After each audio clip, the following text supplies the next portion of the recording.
to think. Talk shit, I can smell the stink. Dispose of your hoes down the sink. Like garbage, that's on me. I kill 'em off, hottest stench with Febreze. I beat you any day in a race, even running late. I can't be replaced, I'm a great ring round my face. I'm on the wall, hung up. You hanging on the line, your career washed up. Can't nobody do it like me. You can try hard, but you'll forever be second next to me. For me, the sky is the limit. For you, I kill you off less than 5 minutes. Yo, cause I'm that cocky little bitch. Nigga, I'm the shit. You don't like it, you can suck a dick. Okay, you do it, I do it better. Okay, you do it, I do it better. Better. Okay, you do it, I do it better. You think you stunning on them, but I do it better. Say you the flyest out, but I do it better. Okay, you do it, I do it better. Okay, you do it, I do it better. Fresh up on the scene, swag, super clean, swag, super mean. Stunning on you wannabes. At ease, back up off of me. Get your nigga a hoe, he all over my hoes. Hold up, roll up, got the weed, smoke up. Henny, we got plenty, go and mix it with the cola. I got my eyes shining like lights in the light Mike. Way I take flight, even higher when I spark the light. Smoking, blowing on them roses. Magic in the air, choking on that hocus pocus. Swag, ain't no role model way I pop them bottles. I'm on the tippy tip of my shit. You on the tippy tip of my dick. Cause when I do it better. And when you doing whatever you do, it don't even matter. Okay, you do it, I do it better. Okay, you do it, I do it better. Better. Okay, you do it, I do it better. You think you stunning on them, but I do it better. Say you the flyest out, but I do it better. Okay, you do it, I do it better. Okay, you do it, I do it better.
We a dance to the rhythm and the groove.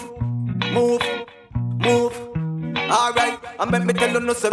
Move. We a dance to the rhythm and the groove. Move. Watch the massive and crew, them a move. Well, I just the poor man, them system us up. Can't get no food and we can't get no work. Babylon liar, we come and let them a go now. Hungry a boy, tell me brother them a yarn. But my girls from early this man. Life get rougher than 51 stamp. I know me sit down and I wait. Move, move. We a dance to the rhythm and the groove.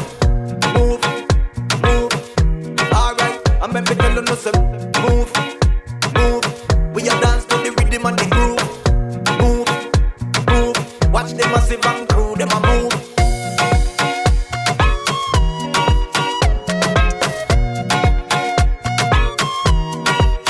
Everybody say, move.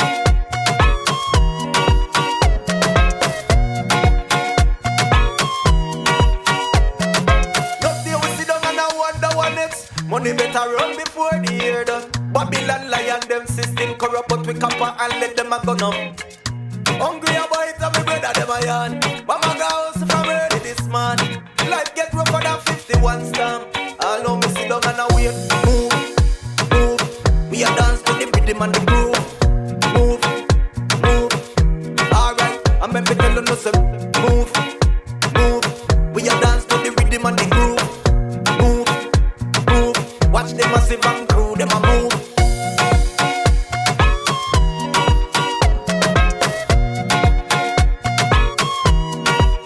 Everybody say, move.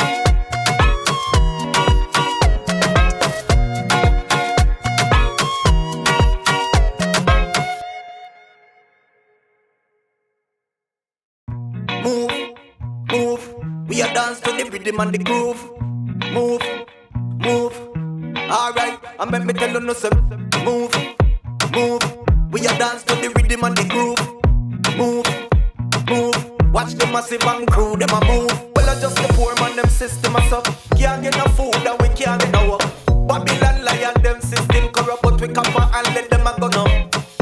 Hungry a boy, tell me brother them a yarn. But my girls from early this man. Life get rougher than 51 stamp. I know me sit down and I wait. Move, move. We a dance to the rhythm and the groove. Move, move. Alright, I'm me tell you no say. Move, move. We a dance to the rhythm and the groove. Move, move. Watch them massive and crew, them a move.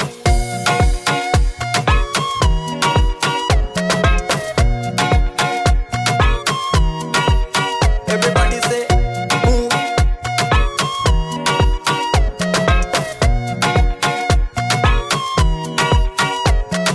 Just there we sit down and I wonder what next. Money better run before the year done. Babylon lion, them system corrupt, but we camper and let them a go now. Hungry a boy, tell me brother them a yarn. But my girls from early this man. Life get rougher than 51 stamp. I know me sit down and I wait. Move, move. We a dance to the rhythm and the groove. Move, move. Alright, and let me tell you no say. Move, move. We a dance to the rhythm and the groove. Move, move. Watch the massive and crew, them a move.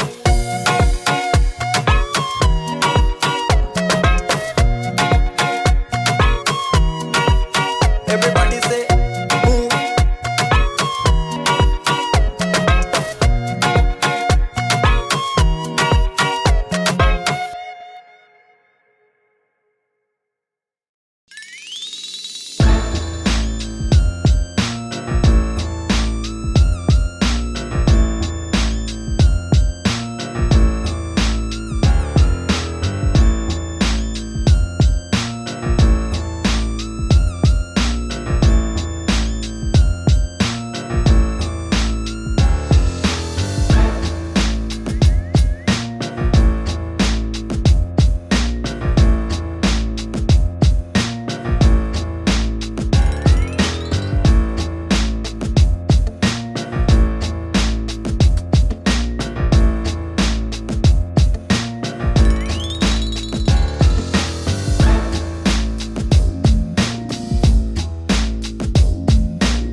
Wewe wajameni.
Yeah. Hey, niko live. Why can't I see myself? Turn me up on them headphones. Sijui ni launch career yangu ya nini sahi. It's been long overdue, Vipi wase, Ndegz kwenye booth. Hey. In the charts, away. France gonna win. France gonna win. Not wa France wameshaingia. Hatari kwenye booth. MC Ndegz. He lights the bright.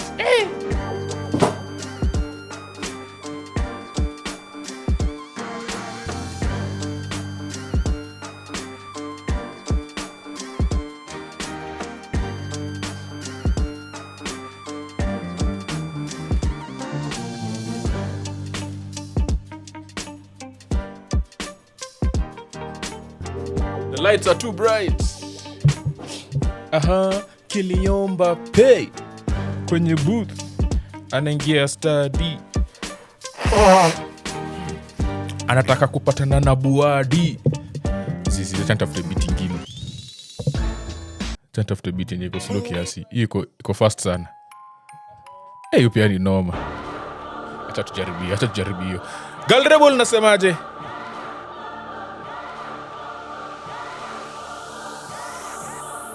Ngoja, sijui kama watu wa TikTok wanasikia beat. Hebu dakika moja. Ni kama niko nyuma kiasi. Kwa TikTok kwa unasikia beat niambie. Nilikuwa naangusha freestyle na sasa mjaisikia. Man, you guys will just have to wait for another day. Freestyle ishaangushwa. Mzee Marada, unasemaje Fido? Hiyo media France jo. Tony, hata salamu. Unaingia tu bila salamu.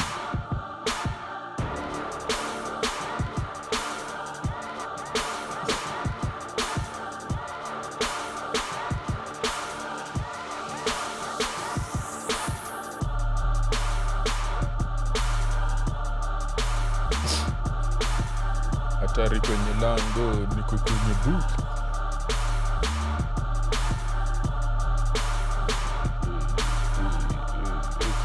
Yani kona ya mamwato anaanza. Mimi nimekuja ya time yangu na mapema. Iko wapi screenshot? Hujanipatia screenshot. Hata hujapost, hujanitag.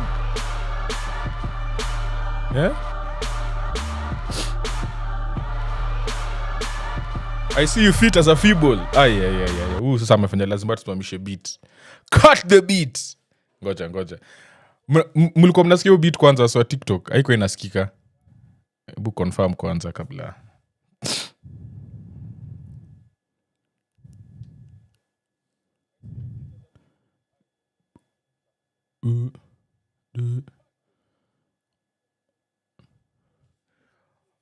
Guy, hii field lazima watoke ile side. Hii ni wapi? Is this Kansas? Boston. Oh yeah, Boston doesn't have a place in the middle.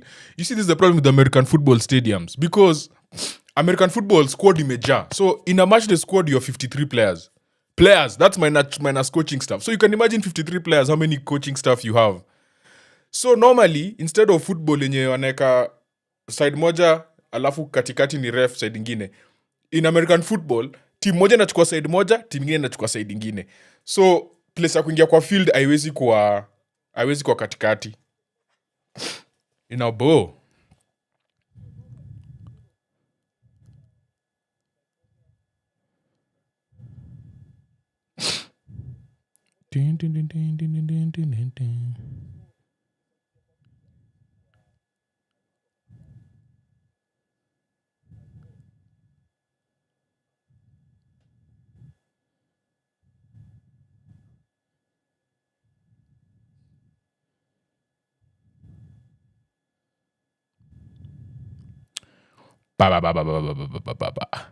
Steph! What's up, Steph? How you doing, Steph?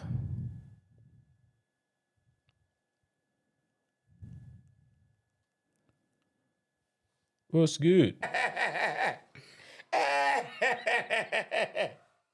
Wewe jameni.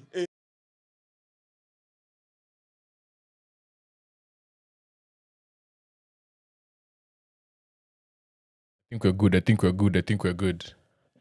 Who are we supporting today? I'm so confused. Man, I don't know, man. Me and Morocco have a hate relationship. Itabidi upige verse on the intro. Friday night, I said I should start my rap career. Coming soon. Prayers indeed. That's what Morocco need. Hey, GG with the buzz. Siga Kenya is dropping buzz. Prayers indeed. That's what Morocco needs. You have planted a seed in my head. Getting a bit tired. Feeling like I need my bed. That's what I said. I'm dead. Bars. Okay, yeah. Who are we supporting today? Honestly, I don't know. Me, I'm just here for a good time. I'm just here for a good game.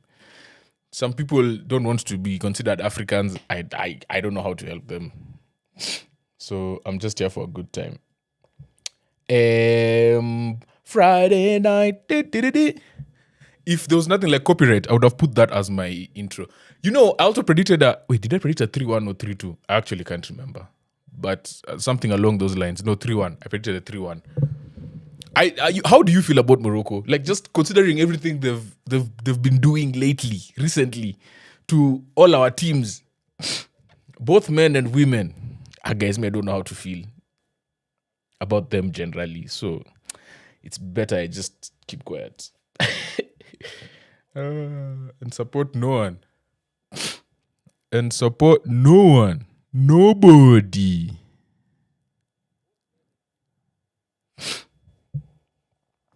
Nobody. Yo, Steph, I've been watching a lot of South African stand-up. I don't know why. I don't know how it just found my feed. So every once in a while they're saying things and I don't understand. So I think I need to learn Zulu. They literally stopped WAFCON to cry. I'm over it. Me too, man. Me too. Like, why does the women's game have to suffer for... I'm just tired. I think I'm in the same boat as you. But you know what's funny? Is that people still really want to support them. People still really feel like they're Africans, supporting our African brothers. I'm like, guys, those guys are not considering themselves part of us. Like... that's the general feeling in Kenya, which is something I don't get. Even during Chan, okay, but Chan, they hadn't really seen the true colors. So after Chan, everyone was supporting Morocco. The whole stadium was supporting Morocco. And the Moroccans came, they loved it. They scored, they came celebrating in front of us like they're celebrating in front of like a Moroccan crowd. And then after AFCON, I feel like the mood has just changed completely towards Morocco. But that's just me, I don't know. Maskandi music. I'm going to right now.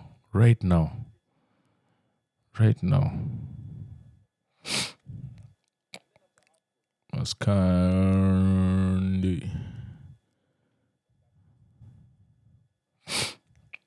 I've seen a whole essentials folder. Let's go. I'm just adding it. This is what I'm going to listen to today. Haters are live. Kenan, I'm sending you the link. Steph, meet Kenan. This Kenan man is also part of Box to Box. Kenan, this is Steph. Steph does women's football content. So, Steph, Kenan is the one who normally helps me with... so even last year during WAFCON, he's the one we were doing the research together. So most of the content you see on Box to Box, we do research together. So, yeah. Kimathi, Wagwan. You see, now Kimathi knows how to enter a stage, like he enters the stage and he says hi. And there are people, Steph as well said hi. There's some people here, should I call their names out? They just popped in and gave me a prediction. Eh? Tony, I see you. Shut up. Kimathi, how you doing? Guys, shout out. There's Gal Rebel. Gal Rebel is here as well. She said hi. So, Gal Rebel is here, friend of the pod. She watches everything. Steph is here, maker of football content, women's football content. She's also started WAFCON content. Make sure you follow her. Tony, avid football fan, also here. Kimathi decides to pop in and pop out whatever he feels like, but still loves football. Kenan from Box to Box is also here. Who else? We got Drury. Did we actually have Peter Drury? I turned the volume down. Wait, let me ask you. This was the game that had Argentinian referees? Because I'm seeing they've been switched. That's crazy. They've been switched. I'm introducing all of you so that you follow each other. Because in 2 weeks' time, Steph is going to be... When the World Cup is over now, we move to women's AFCON. Once you move to WAFCON now, you guys also have to come. You can't just say, I'm supporting. Support the women's game. And Kenya is in WAFCON. And I think we're playing the opening game, right? Hey, that's tough. Tough. Hey.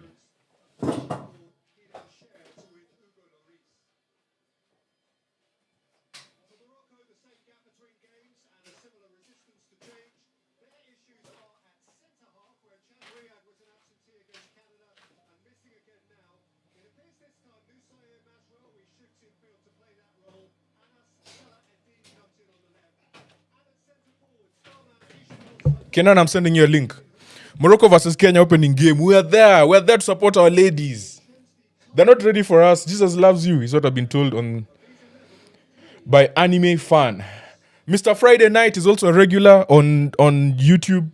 Groove Master is telling me, Wagwan Ndegz. What's up? I feel like I'm reading like 7 screens right now. I am entertaining. Yo, the fact that they're starting Brahim Diaz up front. Hey, you just know today today is counter. Today people are about to run. Hey, who do you think of the World Cup thus far? What do you think of the World Cups thus far and the breaks at 16 degrees? Yeah, I feel like the breaks we are all on the same page with the breaks. They've been just so annoying. The fact that fans boo them is beautiful. They need to be booed completely. Kimathia said, Allez les Bleus. Speaking of les Bleus, check it out. Oh. Vive la France! Vive la France! Vive la France! I we're almost live, ladies and gentlemen. We are almost live.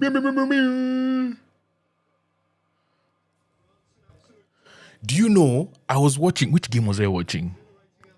I watched USA versus Belgium, right? And then during their kickoff, they did this PSG kickoff, but they didn't kick it out. And they just kicked it straight to the defenders. So I'm like, so what's the point? Like what are we trying to do? Because the thing is, I get it, just you want to give them the ball so that you press them. Yeah. But the thing is, if you give them the ball directly before you get there, then they move up. They literally have you are now starting from a disadvantage. The reason why PSG kick it straight out is that Utah have to take the ball, then have to go take the throw in. By the time you take the throw in, our guys have moved up, then we can press you. So I was just like, guys, are we just doing this because it's fun now, or what is it? But anyway. Mutie is in the building. Mutie, ukitakuja in live uniambie. Mutie is watu wa 3 a.m. Sisi watu wa 3 a.m. I am titanium.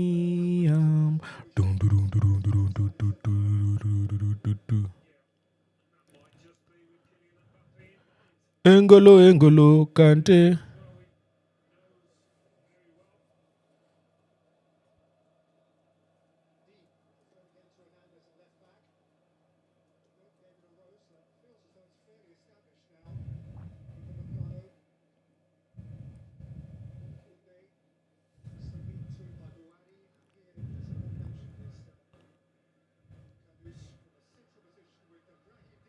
Aya, Brahim ameanza.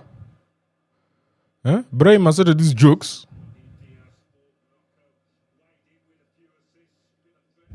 Failed gimmicks. Groove Master, I totally agree.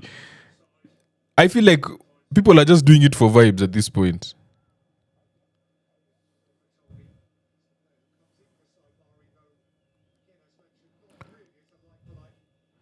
Hey, but missing Saibari is going to be huge.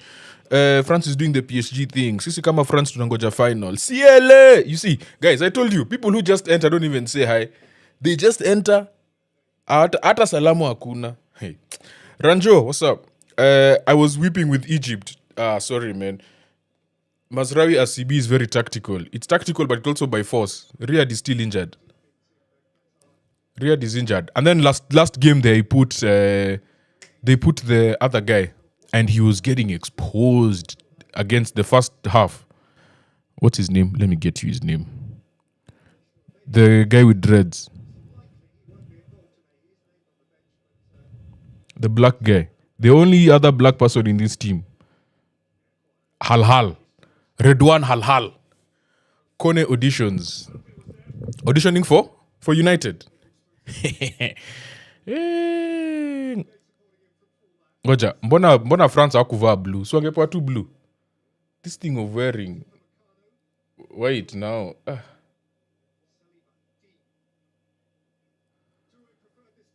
Okay. Ooh, Kylian Mbappé! Rahimi. No, Rahimi is the striker. Rahimi started the last game. They started Halhal and they started Rahimi. So those were two new people. Halhal was started in center mid because center back because Riyad was dead. Oh! Bono! Off the line! Hey, wameanziwa. It's peak.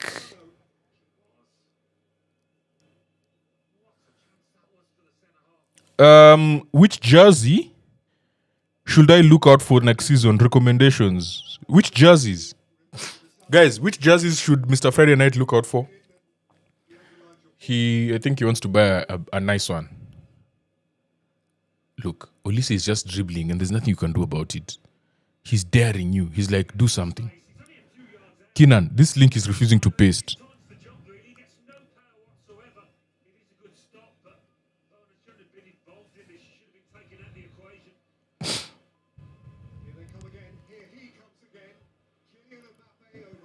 Kylian.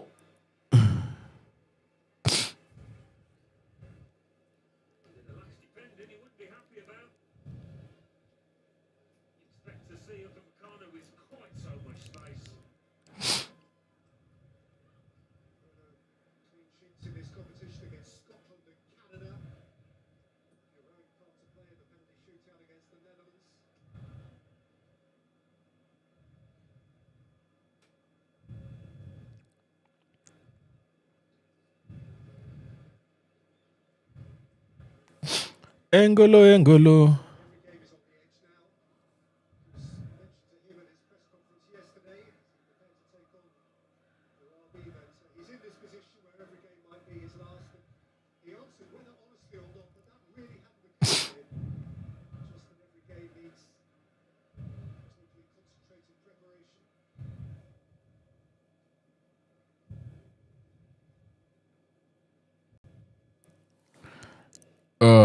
Mr. Friday Night. All right, Kenan, one second. I can see you. Mr. Friday Night.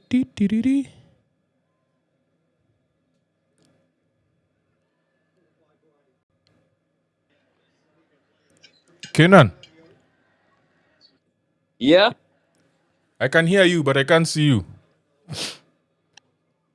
Nadishi turn camera kiasi. Oh, sawa, ina shida. Yes. Shout out to Mr. Kenan in the building. Hatari kwenye lango.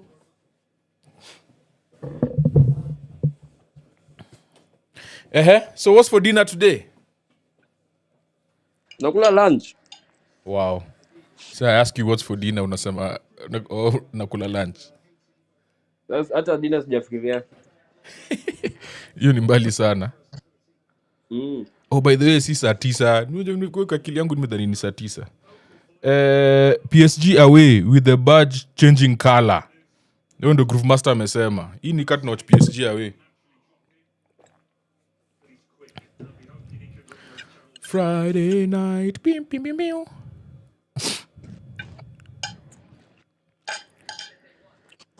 Stefu, nimebuy bundles. Wasona buy 2 bundles. Wasona ndaka credit. Matoke has made their debut. Stefu. Sijui mbona nikiona jina ya Stefu music ya tu kushout. Unajua sele umeenda place alafu unajua simu yako inaenda kuibwa. So unakuwa chonjo.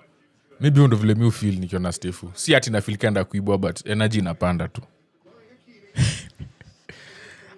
There's an analogy there. You figure it out. Nteka boy, thanks for the follow. Siwezi kusema mengi. Thank you very important. Ni watch aje kwa YouTube game. There is a website that plays it. I can't say the name. Someone tell him in the comment section. It only makes sense, to be honest. Yes. Umeka screenshot na kutumia Credo. By the way, if you guys buy airtime, if you buy the bundle, if you buy the B Live Bundle, it's 50 bob. And you take a screenshot and you post it and you tag me. I have airtime for you. Umesikia Kenan? Pia wewe mwenye uko huko majuu. Nifanye nini? So all you need to do is simple, You buy B Live Bundle and then you take a screenshot and post it. Hata Safaricom yangu ifanye. Ndio maana nimekuambia. Wewe kwanza wewe hata ungetuma hata ungeshinda.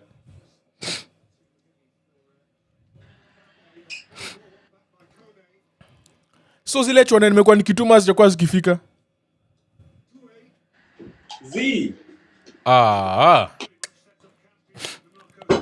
Ndio hiyo mimi ashakwambia pali game iko. Dadir, I can't show the game because of copyright. I'm sorry.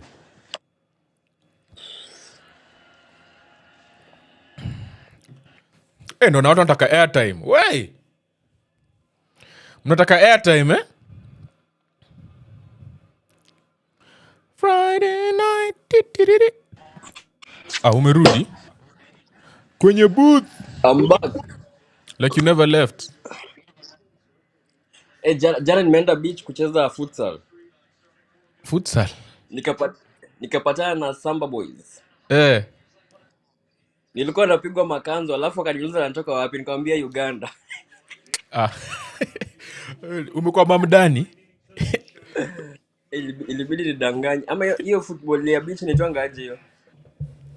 Futsal si ile ya nini ya field? Ya beach inaitwa aje? Si beach football, sijui inaitwa nini, iko na jina yake but. Hiyo sasa. Nigel amesema salimia mimi tu. Ai. Unajisikia hata ukiongea? I think among the remaining teams, this France midfield is the only one that don't possess the ball. I don't think they even need to possess the ball. That's what makes them so dangerous. And then in moments, Olise just drops there. Like now he's defending. He's playing as a 10 in defense.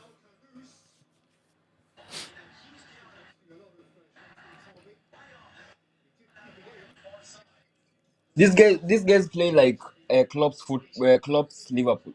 Nani yao? PSG.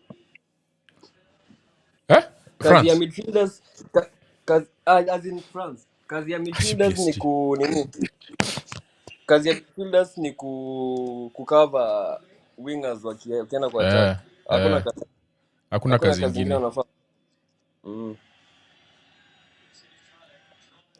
There was an analyst who was talking about how this World Cup has more take-ons in the box, but like statistically there are more take-ons in the box.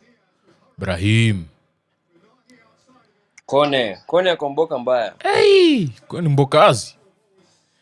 There are more take-ons in the box. There is more goal kicks are being taken more by defenders.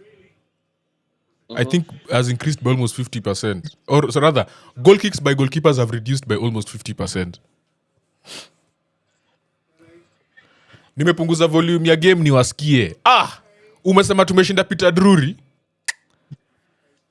Kina numesikia. Tumeitwa hapa. Tumembasi we are better than Peter Drury. Buadi is the youngest player to play the quarterfinals of World Cup. Who is fast? Oh, that's a good question, Galrebol. That's a good question. Yeah? Pele. But the Pele, all young records is a Pele, by the way.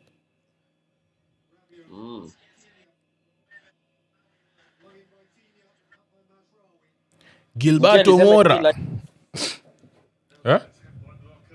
Mtia alisema ingi live.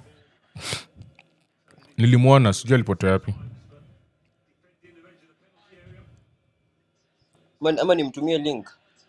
Friday night. Nilimwona hapa kama amecomment. Muulize kanta kuingia. Groove Master amesema mafans wa Portugal na CR7 wamepeleka swara France.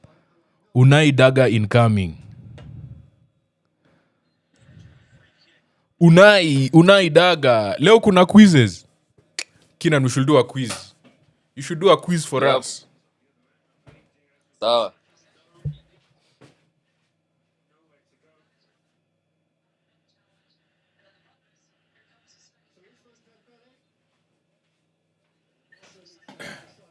Who's the goose? Shoot. Friday night. At halftime, Ama. At halftime makes sense. If Kylian can sort it out before halftime. Shoot! Mbappé. Kylian. That boy Kylian. See, the problem of playing so deep ni mko na distance kubwa ya kukava ku get to the other side of the pitch. It's true. But Morocco Hapa wamefungua vizuri. nice. The advantage of tournament football is teams are not actually that organized. You're not meeting a Burnley that has been training for you for. So you can literally break that press if you just like the way they did there. If you're just patient. As long as they don't win the ball on that first wave. Yani Lucadinha anaanzia France. Over Lucas Hernandez. Lucadinha is starting for France.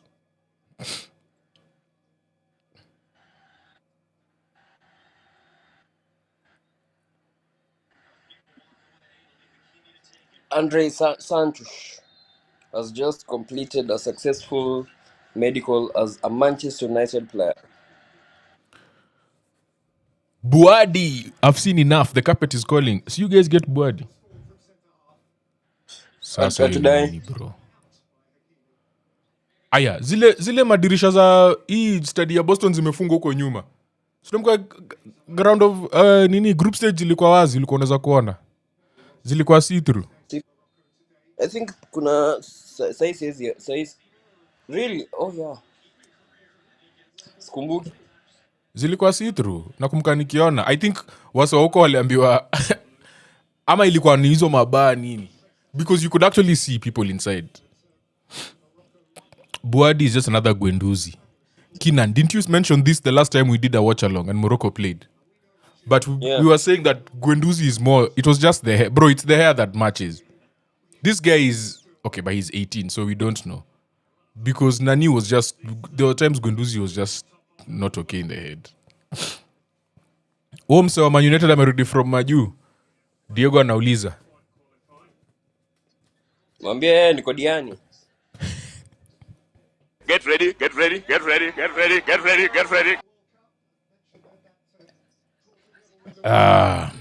Friday night. Akonyeri.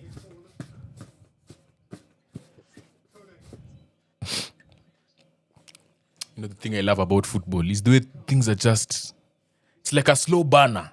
Yeah? Tunaanza tu pole pole, hakuna haraka. Diani wapi exactly? After first one. Eh? After? Water break. Alo. Sisi, umekuja na tangazo. Alo. What do you mean? Makanzu kwa sand, Mr. Kenyan. Kwani hauko unacheza PE? Hata ni kama amenimaliza. Okay, relate. Bro, ulikuwa PE kwa beach. Nikupate half time. Nigel amesema akupate half time. Down ndani.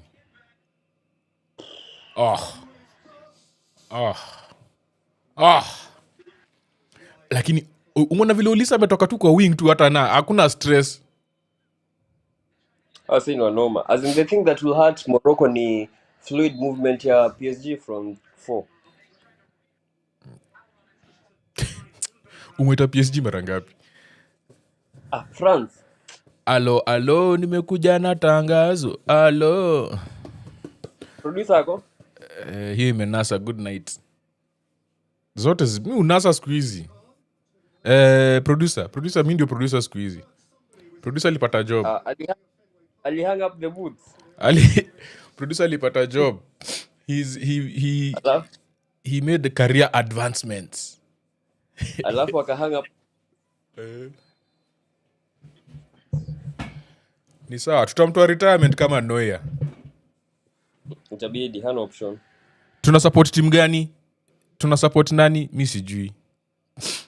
We support tu mwenye unataka. Support tu Afrika. PSG ndio France. Cheki Diego amesema PSG kama mara 3. Sahi. Na anasema tu kama iko tu kwa akili. Tao ndani. Ah man, I wish Morocco had Saibari. We just see how they play on the counter. Hii Brahim Diaz nayo. Wangeanzisha Rahimi. No, Rahimi, there's a reason why they didn't start him. I think, you know, sometimes when you think the change is obvious, that you need to start Rahimi, and then the coach doesn't start that guy. I'm like, what is he? What does he think this guy doesn't do well or doesn't do at all? Ni vile Belgium only drop KDB. And it worked. Brilliantly. But PSG, now this is haita work. Nigel amesema I want Saliba to rest. Kinan, Oh, so wambie kitu ulinitumia leo? Our players wote wanarudi after international break. All Arsenal players will be rested until October.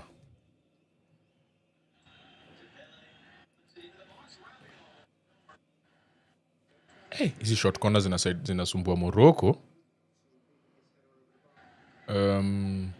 They said who it was?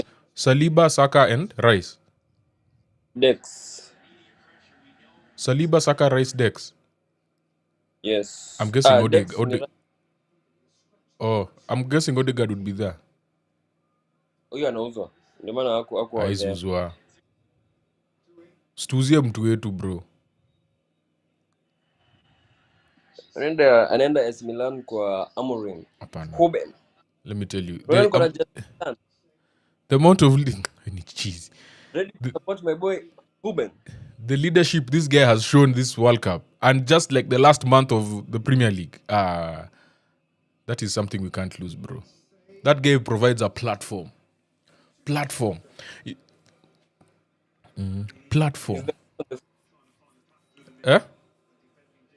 He's the coach on the field. He is.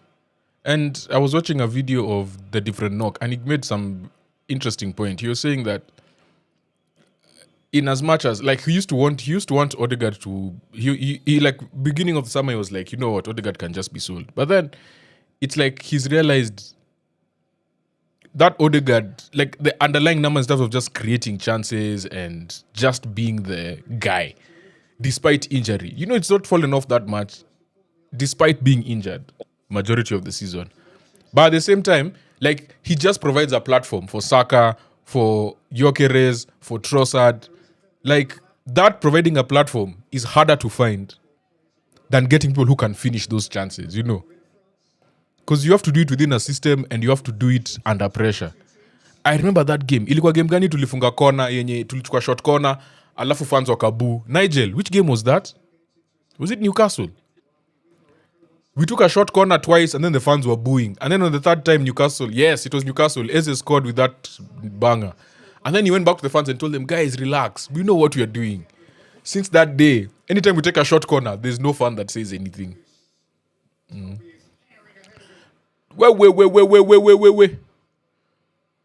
Upame who? Upame what? Upame blood clot, yeah. Wow. This is what you don't want now. Olise in free space. Aya. Mbappé kashalimo.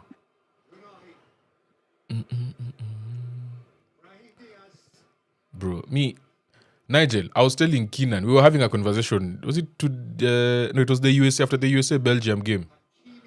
About how, I don't know how I feel about Trossard being sold.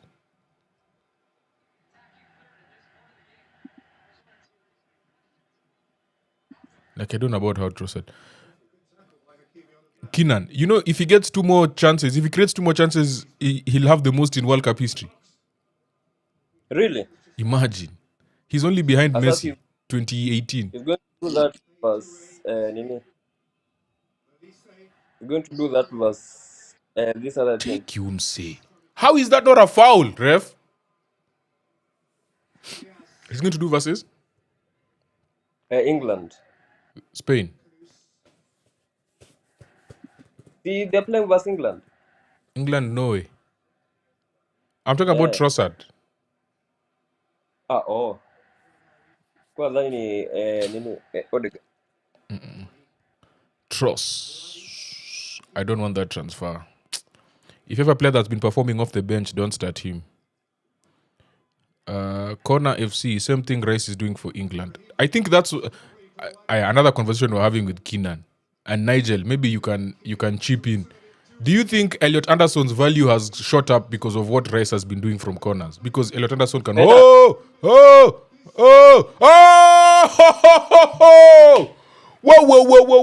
Who's that being cooked like that? New number 3 nilikuwa nataka manini sign. Mr. Friday Night has said we have one from Ndegz. Martin the platform Odegaard. The platform. Woni Hakimi anamalizwa hivyo? Please, number 3 ama? Bro, inakani. That's not a foul. Hakimi jidishi. Kaa chini, useless. Na yeye ameitafuta. This guy who last week was having that game of his life, bro. But you know what? Mbappé is Mbappé. If you have a bad game against Mbappé and that speed, bro. Like what can you say? Ona Issa Diop anahag Dembele hapa. Issa Diop alizaliwa France pia? Zi. Engolo. Conte. Louis Ramon. Niaje Louis? Hii kitu ni ngumu. Eliana is watching. Hi Eliana. Groove Master ameshikilia IG peke yake. Eish. Galrebol amesema Panenka. Get ready.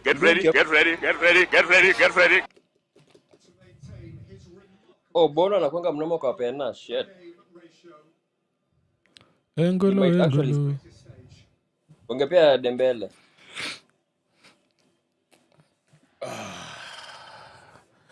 Canada. Aya. Get ready.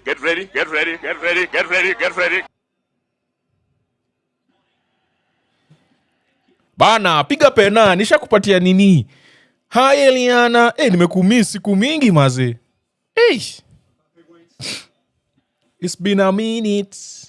Sai tumefunga mashule tuko nje kama champas. Aya, ndio huyo Mbappé kwenye mpira huyo. Kylian Mbappé.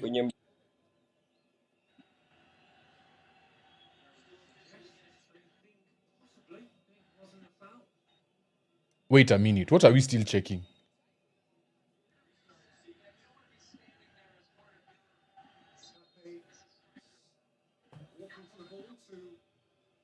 Wait, what are we checking? I don't know. Nothing. They're not checking anything. Toundani. 20. Check over. Penalty confirmed. Bana, hii pena kwani tuna even though vile Ibrahim alifanywa AFCON final. Asifanye kama Messi, we mse bana, acha hizo. No, it's not. No. You're not going to talk for me because no, that's not true. No. Oh no! I've given you facts. I'm not bugging. Oh no! What a stop! Pena mbovu, oi guy.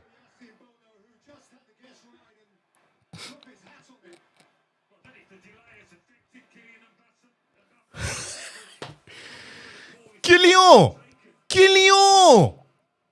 Achafunga screamer sasa. Sasa lazima na assist 2.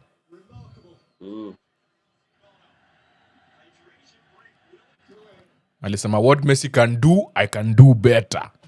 Hey. Whether we ndakni or we kithni, we must be seen. They made him wait. Hata kama umefanya ungoje, bado umeuza. Kumaanisha hata angengoja bado. He knew what he wanted to do. Bado ameuza. Bono naye anguka naye. Bono ameamua. Easy ma starter step bro. Kina ulikuwa unasema nini story ya starter step? Ati you love them? I hate them. Ay. Unafanya nini? Mpaka tumeingia water break. Ref amesema mazee umeuza mpaka tumeingia water break. That boy Kylian. Oh no. Oh no.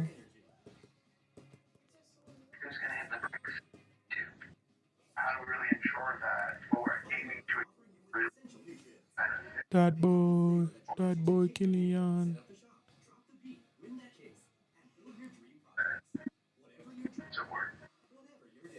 FIFA conspiracy wacha usikie. Bana, kipa alipewa nini? Alipewa water bottle na ref. Si ndio Kidan? Kipa alipewa chupa na ref ndio ajue position anaenda kudive. Diego, I said it was obvious. Would have given Dembele. Kina numepika, unaulizwa. Si ndio? Kupika sapa bado. Hizo soundbite ni deadly. Shukran Tony. Argentine referee made Mbappé wait. Lakini naona ni kama nani amebadilishwa. I saw the assistant was from Uruguay and nini? Uruguay and another country there.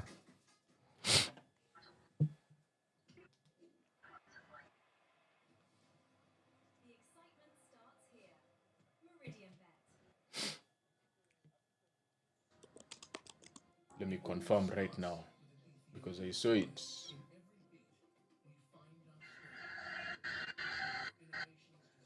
Engolo.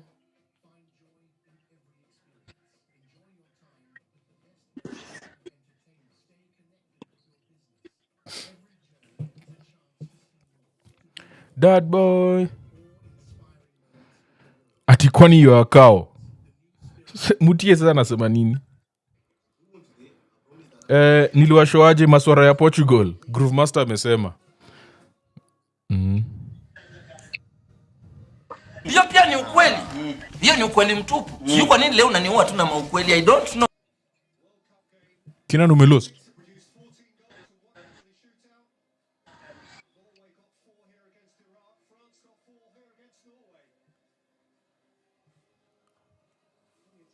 Kenan amelost.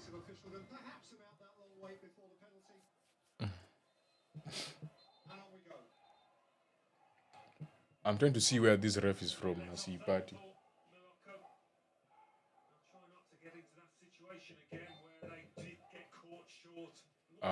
The game had already started. Kinan is a cow. Mutie has said. Oi, Mutie. What has Kinan done to you?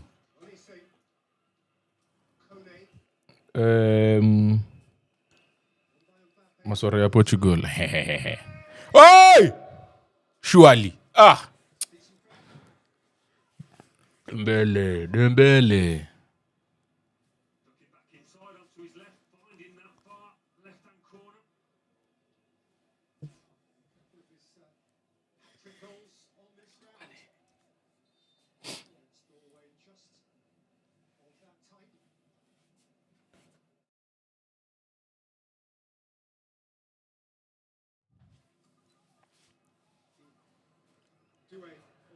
Rugby streams lean Ndegz. Hey bro, this week to go on mbaya. I couldn't do it because I was dying. Friday night there were 4 games. The last game ended at 8 a.m. and then the New Zealand game was at 10, so I didn't sleep. Bro, ungeona macho zangu. Hata recap singefanya. I was tired. And then I watched New Zealand and then I watched the Australia game. Bro, by that point ilikuwa nimeisha. But this week to go on mbaya. Tuko on. Boca. Let's go Boca. Even though I just really want to watch the All Blacks play. I've just said that and then I'm seeing someone has joined here. Is that the New Zealand flag I've seen?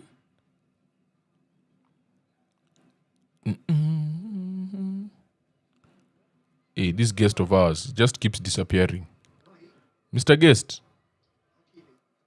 Simu yangu ilikuwa nazima boys. Ina shida. Kabidi nimeweka chat, sasa natumia laptop. Laptop.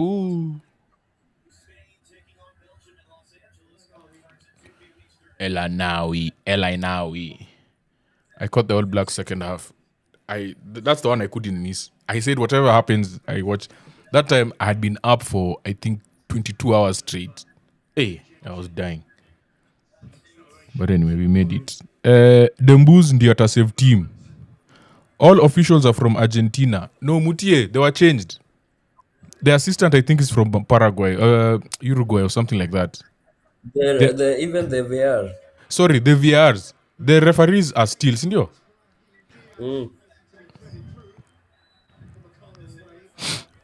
Hizi mid-game pens ni makesi. I hope Mbappé moves on from it acheze game.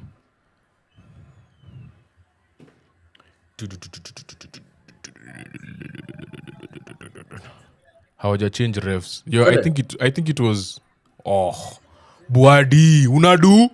Buadi unadu? What is doing, bro? Oh, Desiree. No, he made the right decision, bro. Haya, Buadi. The finish was fake, but he made the right decision. Hey, Bono. Si Bono say ashafika 8 rating ya 8 kwa game. Man unafaa mchukue akwe sabwa Lamans. Unaonaje hiyo penalty? Unaulizwa na Ndegz. It's more of a bad pen than a good save.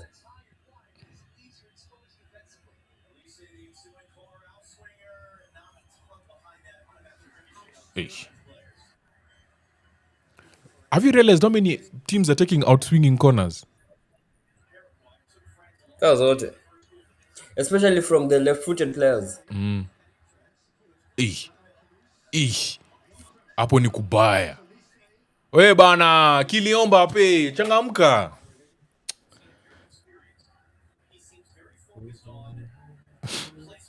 Ole. Diego anauliza he should have scored that one.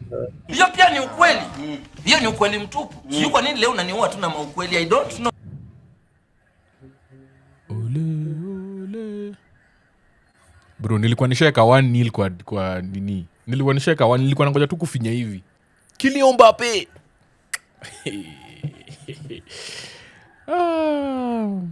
Danny. Yo, Danny, do you know what I saw the other day? Do you remember the guy who used to sell like house cleaning products? Viral. What was his name again? This was a meme back in the day before, like when Vine was starting off. I saw that guy. He's an old man now. Like it was so weird, but he just sounds the same.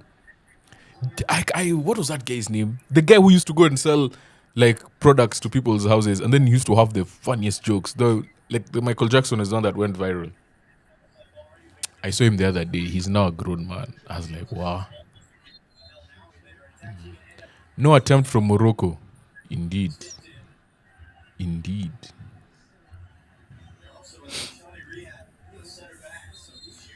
Who does El Ainawi and El Khanous play for? Who do those two play for? What? El Ainawi plays for which team? And El Khanous. El Khanous plays for Stuttgart. And Nani? Khanous, Unahi. Stuttgart. And Ainawi? Yes. Roma. Really?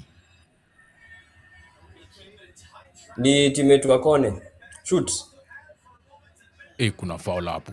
Hapo kulikuwa na foul. Olisa amemvuta. Tao ndani. Bro, Brahim Diaz haifanyi kazi. Brahim Diaz, they need a bit more pace up front. Akipata ball, Saliba namkalia tu, yani, as in, you know someone who can stretch the field vertically. Like, the moment someone starts running, your defenders have to... I was watching, which game, I can't remember who was presenting in the SuperSport studio. The day Portugal were, I'm sorry to bring this up, but he was saying, like, if you look at the defenders, there were times when the Spain defenders, Kubasi, the youngest guy, bro, doesn't even care about the run behind. He doesn't even care because it's not going to come. And that's something similar to what Brahim is doing, because Brahim wants to play upper kwa feet.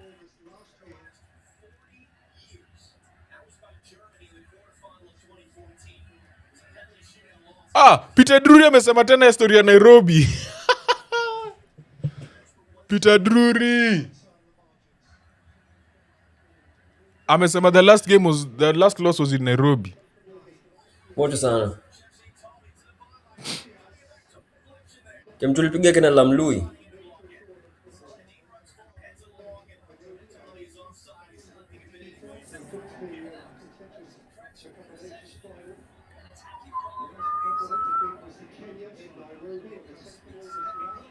Peter Drury lazima tumpatie nini bana. Lazima tumpatie MBE ama ni OGW. TJ, thanks for the follow. Siwezi kusema mengi. Thank you very important. Ruben Amorim. Umesema squad ya Ruben imeenda kuiva?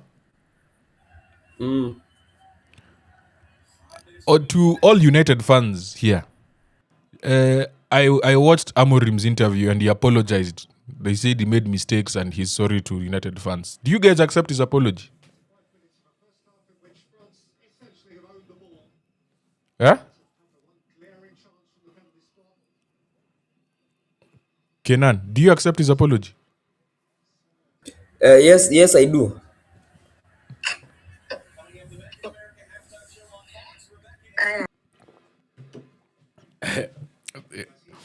Diego amesema we don't. We don't. To be fair to him, if it wasn't for him, you wouldn't have discovered Lamens. At least he streamlined the club in terms of standards and mentality. The weather has just changed. Kwani, what happened? All of a sudden it's dark. Ole, ole, ole, ole.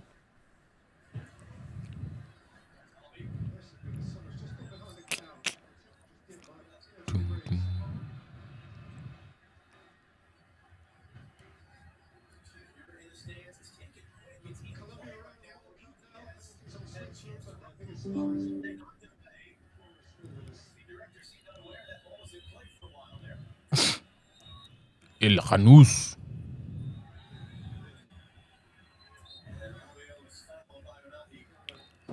Hamorim. Alikuwa nani? Haramorim. Mlimpatia majina lakini. Amorim focus na AC Milan. Mambo ya Manchester aachie Carrick. Rude boy. Ni aje rude boy? Carrick mwingine sitaki. You have been that person. You will support him but you're just not feeling him fully, sindio? Yes. Name all the penalty misses. Name all the penalty misses so far in the World Cup in normal time. Messi, Mbappé. No, there's another one. There's someone who missed as well. There was a time where like 3 penalties were missed in a row. Morocco haven't missed. Argentina missed. Spain, no. If that worked out, it was Hurricane. Yes, Nigel, you're right. Yeah. Arsenal fans will always remember what Spurs players did. Nani tena? Guimaraes. Bruno G, yes. Morocco wasipochunga watatobolewa na venye niko nyuma yao. Usiwatoboe. Anafanya nini nyuma ya Morocco? Si yako nyuma yao. Na naongelea kutobolewa. Unajisikia hata ukiongea? Strand Larsen aliuza pia. Gal Rebel. France. Yeah, cause sawa Dembele. Hiyo move amefanya si ile alikuwa anafanya na nani? Ile yenye Olise walikuwa anafanya na ilikuwa nani? The one that they posted on their page. Mediterranean. Ilikuwa Olise na Due. Mediterranean versus who? Kina numambiwa shut up. Nani? Na rude boy juu umemwambia story ya kutobolea.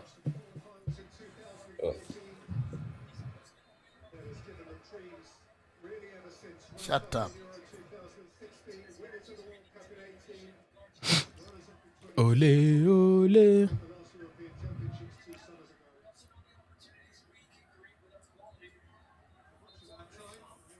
Antoine Griezmann.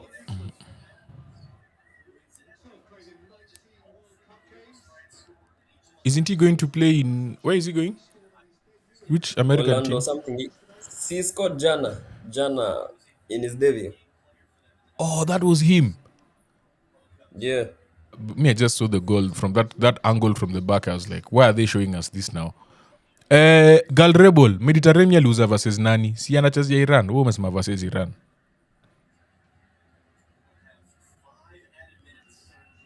Engolo Kante.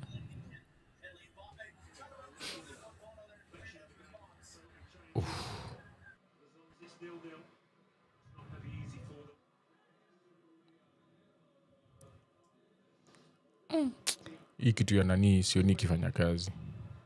Hii ya Brahimi.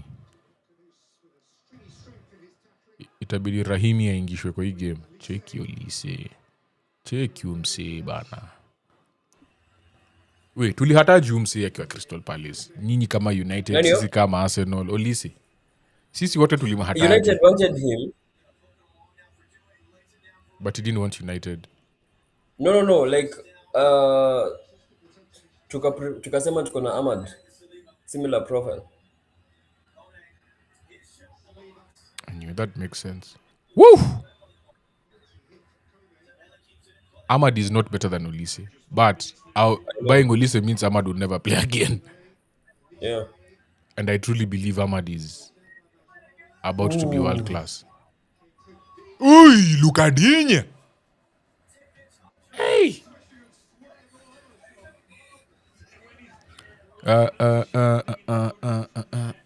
Mbappé is electric. God damn it, man. I'm not used to this. God damn it, man. God damn it, man. I'm not used to this. Hii swag ya players kuvaa boots zenye ziko different colors walijua wapi? Oh, Bono saved that. See, but people used to do it back in the day, huh? I don't remember. Like the late 2000s is when it started becoming a thing. NFL players are the ones who started it. Sorry, NBA players.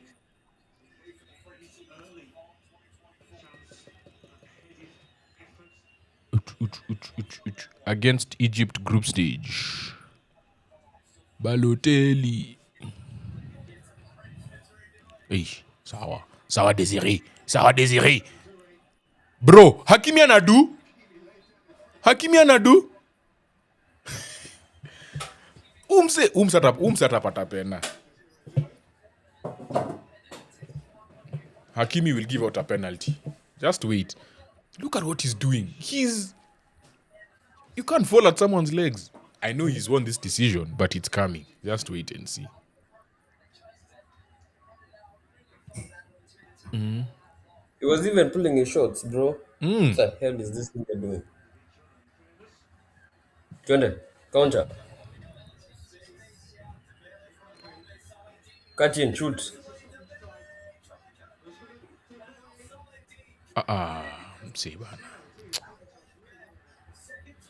Msebana.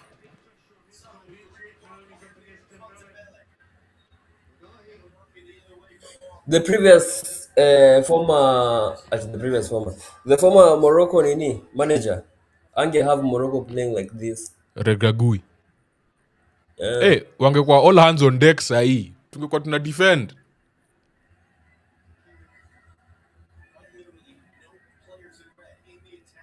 Engolo. Unaona hiyo stuff? Hakuna player striker wa Morocco wako kwa box. Boy, check it. Umse, una defend na mikono nje. Kwani haujui ball squeeze imechange? Montana. Siwezi kusema mengi. Thank you very important. So una defend na mikono hivi juu. Lakini Ibrahim alikuwa anaipiga wapi? Oh, it came off his body first though, to be fair to him. But anyway. Indio, yeah, this is what they've been playing for. Set piece opportunity. Game bana needs to be electric. Itapanda tu. Whether ikwaje huko Boston, where our correspondent. Sahi kuna jua. Hey, who correspondent ako chini. Yeah. Hey. Hakimi Remember the goal they scored versus Canada? Hakimi anatafuta hapa right. Nilijua tu. Stupid ass.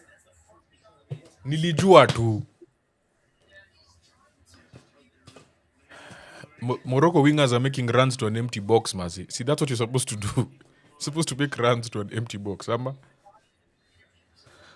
Dust ni constant bado. I know what you're saying. Nakusumbua tu, rude boy. Nakusumbua tu. Engolo, Kante. Tunaingia second half, tunaingia na 10. Ako area. Live. Acha ni take a water break. Take water break. Hata mimi Tutafanya hiyo quiz. Sawa. Eh. Sawa. What is Hakimi doing hiyo free kick? Hata sielewi. Simu ni charge pia. Deni mcharge basi. Basi tuingie tu water break, si wote basi. Watu wa water break wote. Ndeni mcharge simu, watu wa kununua B Live Bundle, mnunue pia B Live Bundle. Tupatane shortly.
dance to the rhythm and the groove. Move, move. Alright, and make me tell you no say. Move, move. We a dance to the rhythm and the groove. Move, move. Watch the massive and crew, them a move. Well, I just the poor man, them system a suck.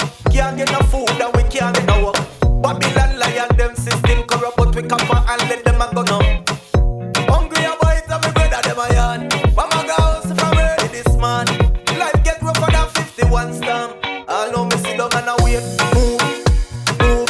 We a dance to the rhythm and the groove. Move, move. Alright, I make me tell you no say. Move, move. We a dance to the rhythm and the groove. Move, move. Watch the massive and crew, them a move.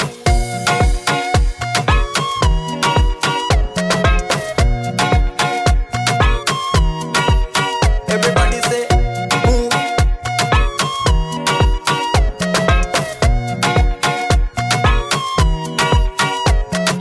Just there we sit down and I wonder what next. Money better run before the year done. Babylon lion, them system corrupt, but we copper and let them a go now. Hungry boys and me brother, them a yarn. Mama girls from early this man. Life get rougher than 51 stamp. I know me sit down and I wait. Move, move. We a dance to the rhythm and the groove. Move, move. Alright, I make me tell you no say. Move. Rhythm and the groove. Sorry, tulikuwa tumeenda machungwa break. Should United try to get Kone? Maybe, man. United need like 3 other midfielders. Santos is a good midfielder to have as like a third, fourth option. But then the beauty about him is, as a third, fourth option, he can play with more or less anyone. He can do a bit of everything, which is what you need in a midfielder at the end of the day. But he's not a starter at this age, at this time.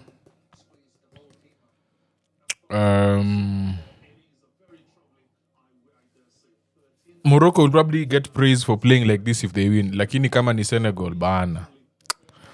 Ruto alipitangawapi atako area this weekend.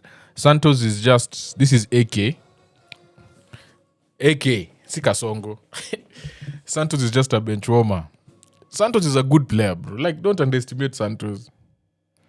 The day I respected Santos, and I did a video about it. I don't know if you guys saw it. Carabao Cup semi-final, second leg at the Emirates. When I saw Arteta man marking him with Eze, and I was like, why? Because around that time, they had gone on a run. And that 8-match run they went on, Santos played every single game. When they benched him is when things started going badly. But those games they lost was only because they lost, I think, 3 games in like 12 games, right? And all of them were against Arsenal. So they were playing well. It like losing against Arsenal was, I mean, it's not a... You can't say that you're playing badly if you're beating everyone else and just losing to one team. So, yeah, when he got benched, I was just like, Anyway, I did a whole video about it. I did a breakdown. You guys can check it out on YouTube.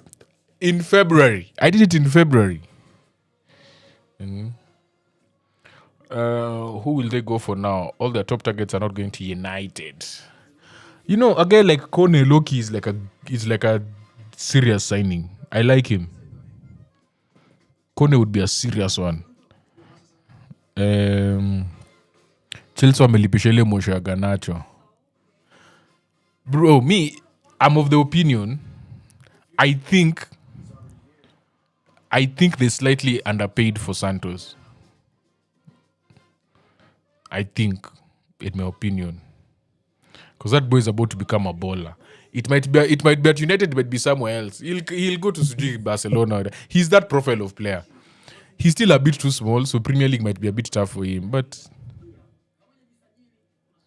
another like he has that profile. He's like that Vitinha profile, where in the Premier League he was too small, but when he goes out there, he'll ball. Profile wise. Miss Adua. Thank you very important. Big man, any chance to do a show with you? Where do you want to do the show? You want to invite me to your show?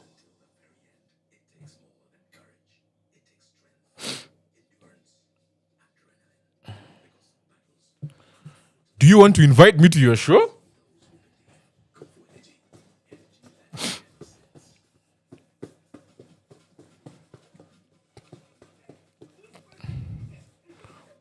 Polytank.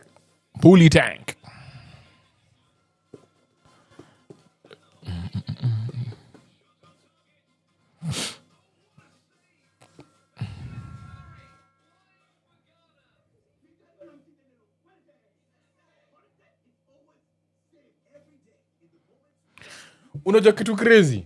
Nikiwatch hizi ma ads za Supersport. So promote vitu zenye you wouldn't think would be promoted in other places. But I think generally that's how it is, right? Like for example, in some countries you would promote something that is more popular there, and other countries promote things that are not popular. So like in Nigeria, halftime there's an ad for generators. Do you know how crazy that is? That generators are putting ads on DSTV. Yeah. Right now I've seen an ad for a tank ya maji. Hey.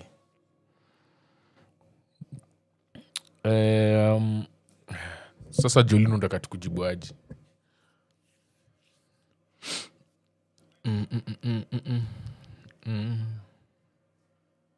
On y va?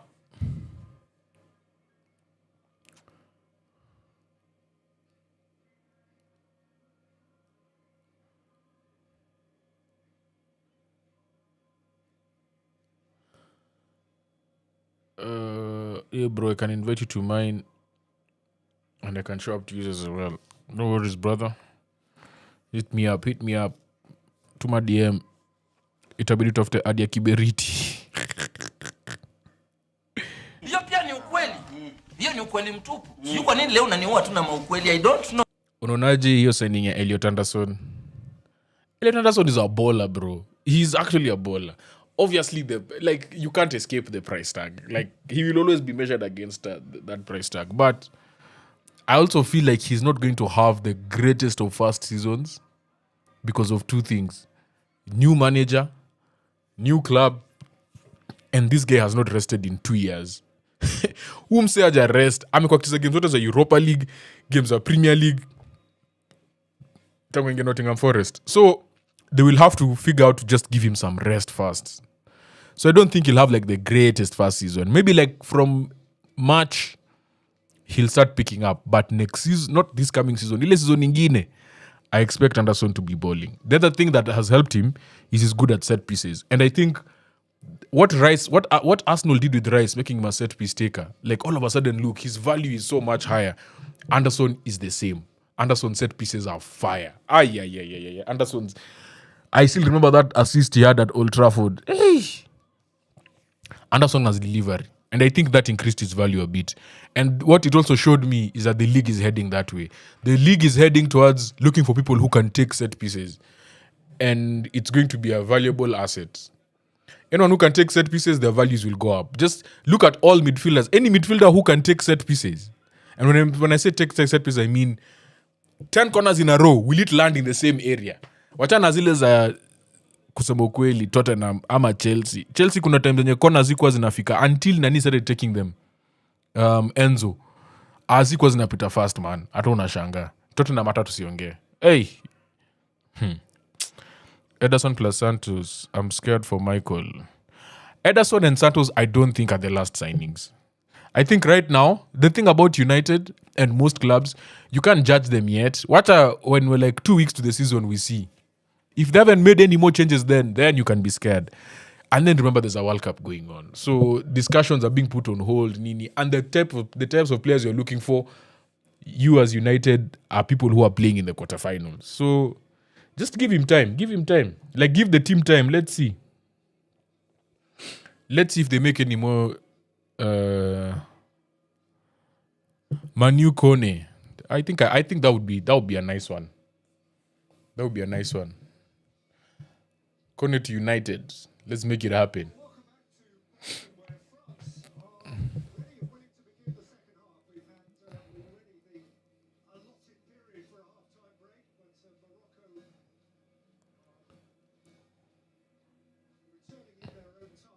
Morocco amekata kurudi.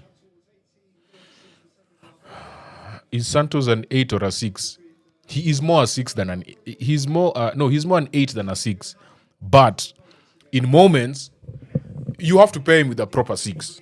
That's just how it is. But he can do a bit of both. You know how, for example, who's a good example?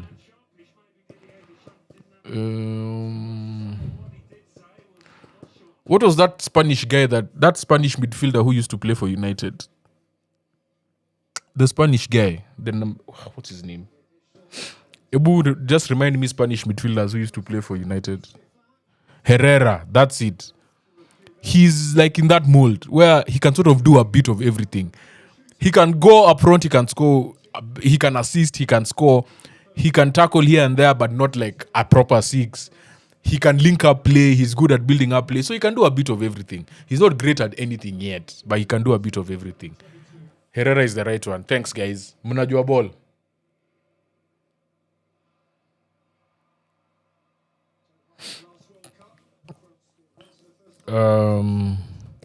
I believe Santos is a 6 like Tchouameni. He doesn't have the strength. He's small. In fact, at Chelsea, the days he had good games is when he was paired with Caicedo. His best games he was paired with Caicedo. Huyo ni Ondri hapo. Wapi? Kwa study ama wapi?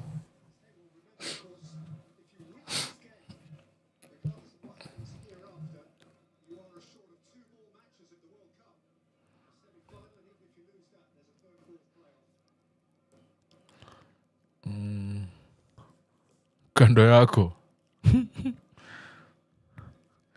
Ondri ama Henry? I can't believe I said Ondri. Hata ni kama amenimaliza. Champ, shukran. Huwezi kusema mengi. Thank you very important. Chelsea kutukon again, but I like Santos. Guys, I think you've underpaid for Santos. Genuinely. I think you've underpaid. Because I am sure Chelsea have put a sell on close. Have they put a sell on close? Nimeandika Henry Wemze. Si Henry na Ondri zinaspelliwa the same. Sasa mimi nitajuaje? Hawezi andika Henry na France inacheza. Si nitafikiria Ondri. Yeah. God damn it, man. I'm not used to this. African Brazil wako na game boring sana. Ama I'm seeing my own things. Hii game ni ngumu. Hii si game rahisi. Alafu pia striker wao aliumia. Sasa they're playing with Brahim up front. They're not the fluid Morocco we're used to. Toa ball. Oh, lo. Morocco ndo hao. Unai toa ball. Brahim. Cut back. We ni fala Brahim. Anyway, I wouldn't have done better. Hiyo pia ni ukweli. Hiyo ni ukweli mtupu. Sio kwa nini leo unaniua tu na maukweli? I don't know. Olise is defending. Olise. Shooto! Fala bro. Una fake alafu Dinya na Saliba wanakungoja tu fake. They're waiting for you to make that one move. Hey. Wamanze game vizuri. 2 million salon. Haiwezi kwa 2 million bro. Hiyo ni uongo. Haiwezi kwa 2 million. It has to be a percentage. Ebu just confirm. It can't be. 2 million is too little. 2 million.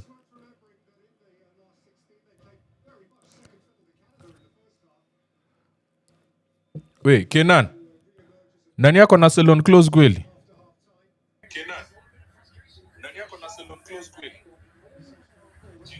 Najisikia.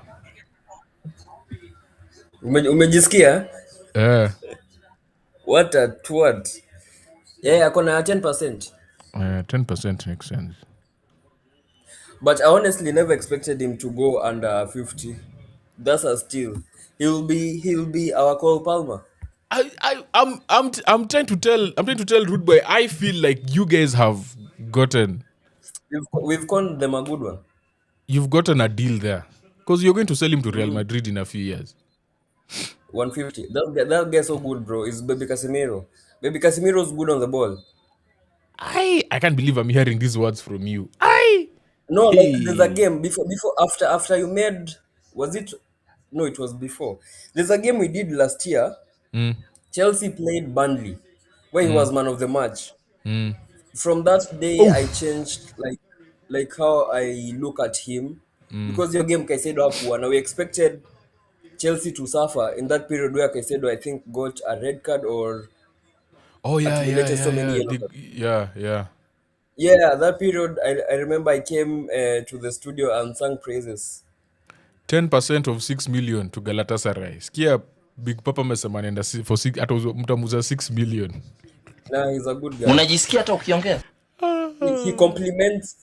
He has what Mainu doesn't. Now I feel like they'll complement each other.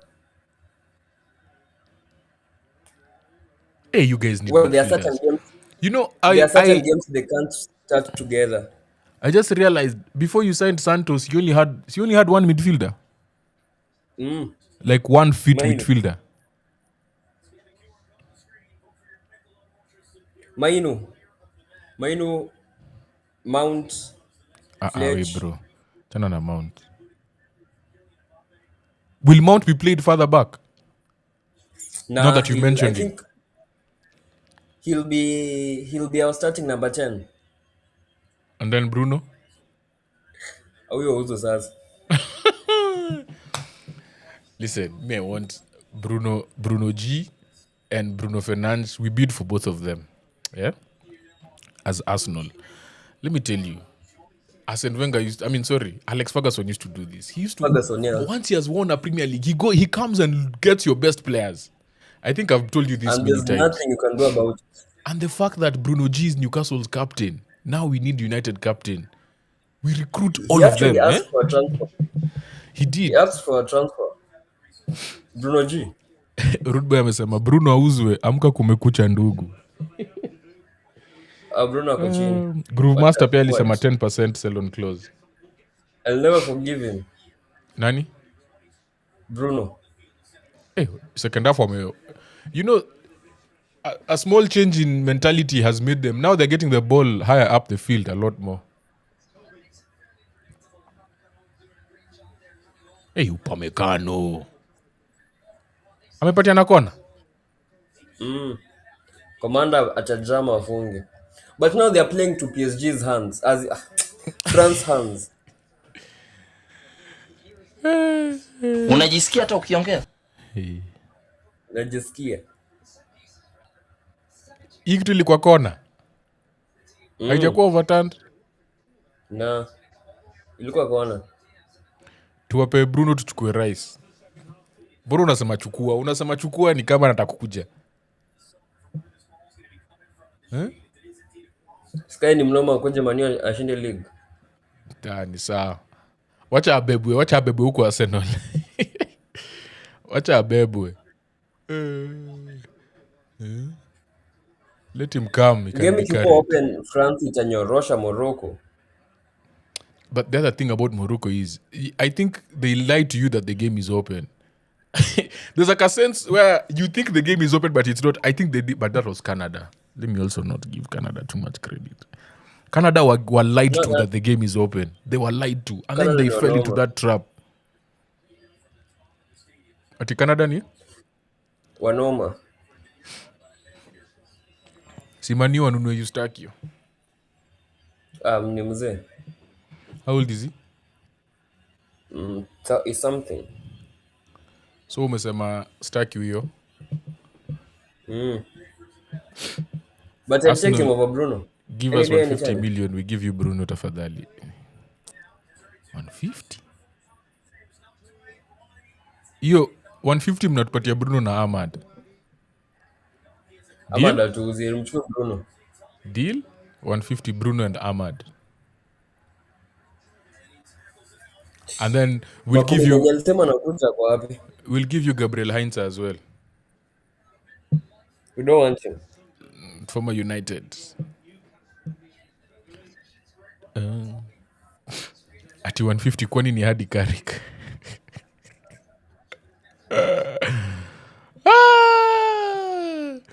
Bro, imagine if managers would be they just be transfer fee for managers. No guys will be like, yeah. So hizo manager amefika 60 unasema, yeah, I think he's still a young manager. I think he's still in his prime. Prime ya manager inaweza kutoka 50 hadi 70. I think he's still in his prime. Ingekuwa opposite ya player. Inaweza kuwa funny. Basi sasa kuna late bloomers. Glasner ndio sasa angekuwa project. Angekuwa Real Madrid have bid for Glasner. Ateta sasa ndio tungebid for. That would be hilarious. But technically there's a market for managers, especially the ones who don't have jobs. The ones who have jobs, right? Because you have to get them out of their contract. It's just that it's not as public as players. Ooh, Desiree! Hiyo shot imefanya Bono mpaka ametetemeka. Ubaya hii team. Hiyo shot imekuja mpaka yenyewe imekuta nini? Ati sikia Siele ati akina Potter wangeishi on loan. Swali tu, scouts who haoni due for issue ni gani? Due for West Ham? Unasema due for West Ham? Wanamuona but they don't rate him that much. Mimi nataka tu. Niliwaambia if United zake hayuko. Nilisema if United can get Kayode. Bro, Kayode needs to be in a top 16. Set piece specialist. From throw-ins. Kayode. But Kayode is surprisingly good at taking on players. Oi! Olise! Mbappé! Whoa, lo, lo, lo, lo, lo, lo, lo, lo, lo, lo, lo. Bro, Olise ametoka nani hivyo? Buadi. Ni Buadi tena. Alikuwa lakini bro. Tiki paka shot zake zinashikwa. Alifanya ile 1-2.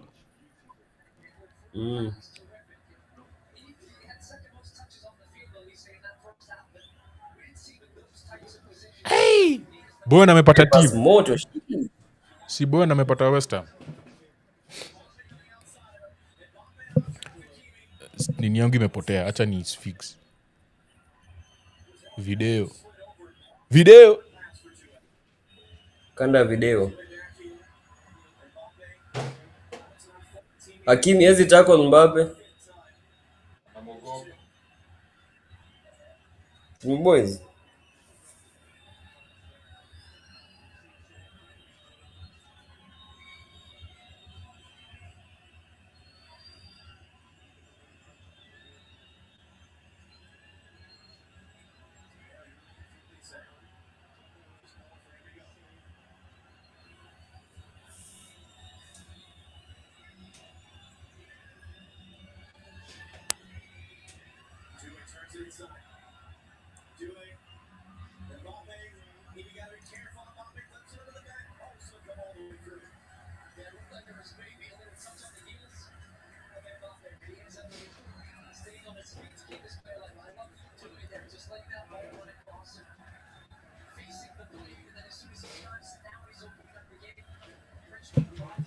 Acha niambie kitu msanda kufanya. Msa atafanya ujinga kaa kuingisha Amrabat sahi. Olise to Madrid, here we go. Nani atolewe Talbi. Aikesa Rahimi. I think Rahimi will be given like maybe 65 hapo. Ataingishwa before ama after hydration break. After, I think. Hii game nao Buadi amekuwa hajakuwa the normal Buadi we are used to. Amekuwa chini, alikuwa anapatana wanyonge anawashainia. Olise sitawahi sawa kitu alifanyia Man U. Alifanya nini Man U? Alifunga free kick celebrate 90th minute. Oh yes, I remember. Ilikuwa nini? Selhurst.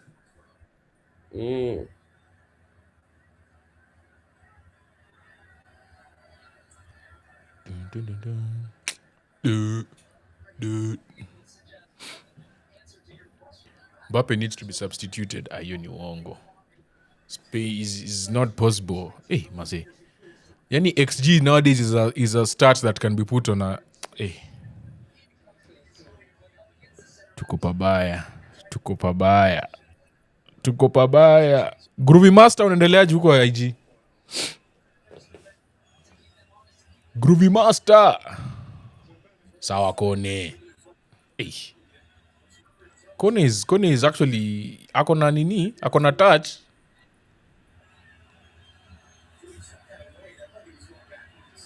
Sasa unadu oh ball recovery ndio hiyo nishaona 8 seconds kwa zile ma graphics. Mbappé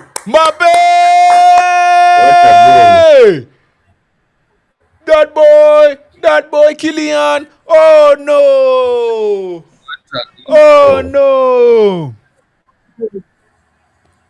wow. Now we have a match. That boy Kylian. Oh no. Wait, he has 20 goals. In 20 matches. Oh, they want a handball. Because nani alishika mkono hapo. Anaitwa Jumse. Umse alikuwa anafaa kwenda Man U. Rabio. Haitapeanwa. Hizo zile wanasemanga ni unintentional. Ameficha. Drop of the body. Akatumia mwili yake. Ai bro, hiyo ni uongo. Hata it didn't even curl that much. Alitumia anaitwa Diop. Kama decoy. Boy, hii kitu ni ngumu. That boy Kylian. Oh no.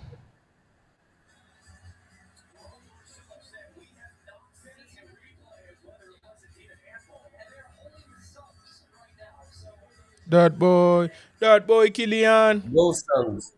Senator wa Paraguay ameingia washroom.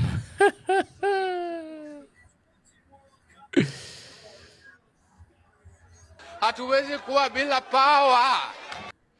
Niulisema Amrabat ndio anaingia. Ai, hiyo ni standard. Hiyo sub yufanyika. Amrabat Buadi yufanyika. Hiyo ni standard. Standard substitution. Na Rahimi pia ingie. Ainawi ndo ametolewa. El Khanous pia hii game. I feel this is the first game he has played where I have not seen him. Amrabat. This boy should go to United. Hey!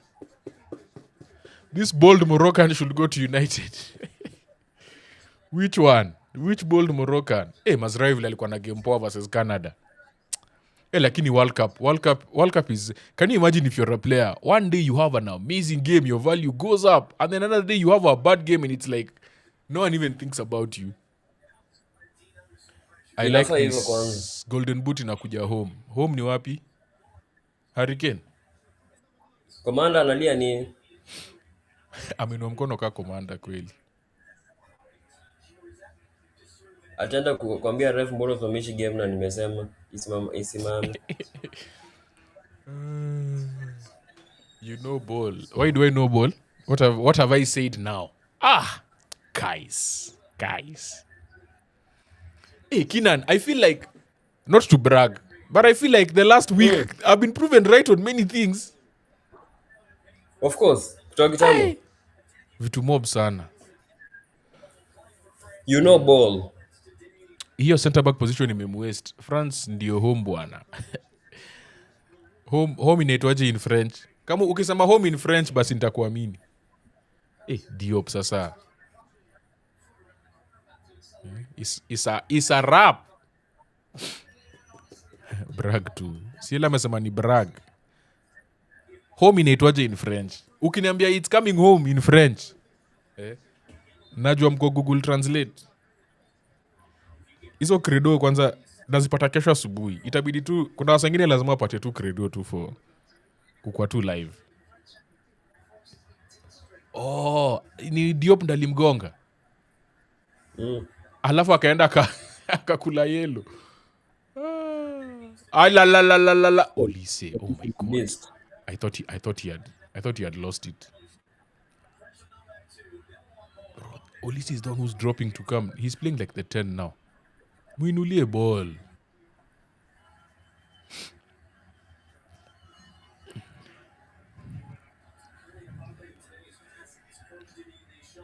The fact that Morocco are being made to look ordinary.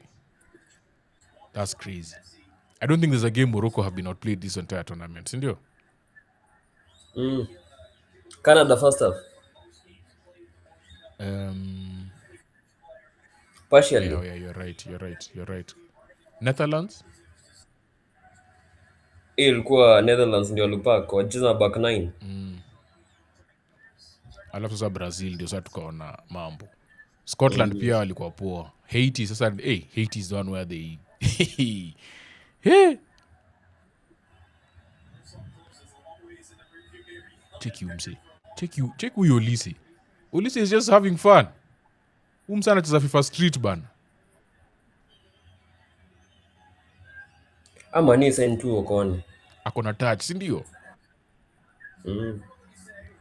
Acha nikwambie, hii wing ya right yote ni Madridi. Kune, Konde, Olise. Kunde, Kone, Olise. Diop amefunga miguu. Alidhani anapigwa chobo kutoka hapo. Pia aache ujinga. Shwari. Kidogo tusikie expected assists. Hey, Groove Master. Andebo ingine. You're right. Mbappé. What a goal, bro. Oh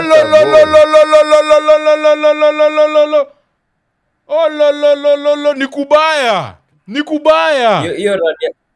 Hiyo run ya Mbappé imeact kama dikwe. Ai is bad. Au defender kama what? Who's the goose?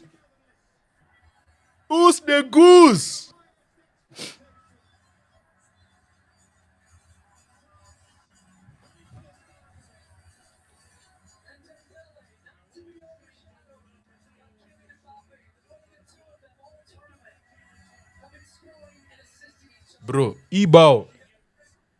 Natafuta tu pali Amrabat yuko. Where is Amrabat? Aliachwa katikati. Oh my god, Amrabat. Speed ya 1. Bro, he did not even try. Samira wamemshinda mbio.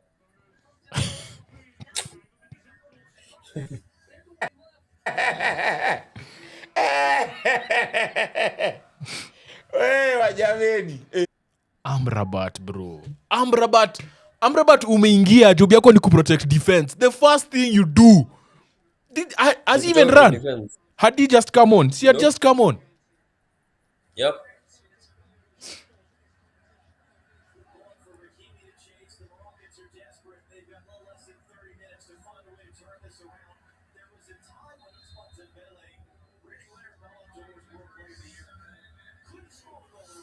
Water break. Sasa Morocco anaenda kuattack wapigwe zingine mbili. Bro, na boy umetoka kwa throw in.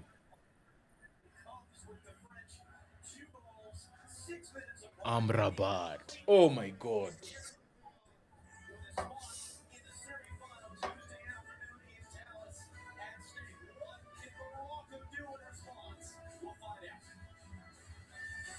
Acha nikwambie, nimechapa freeze frame I can see 3 Morocco midfielders in a line. One pass took all of them out from that throw-in. One pass.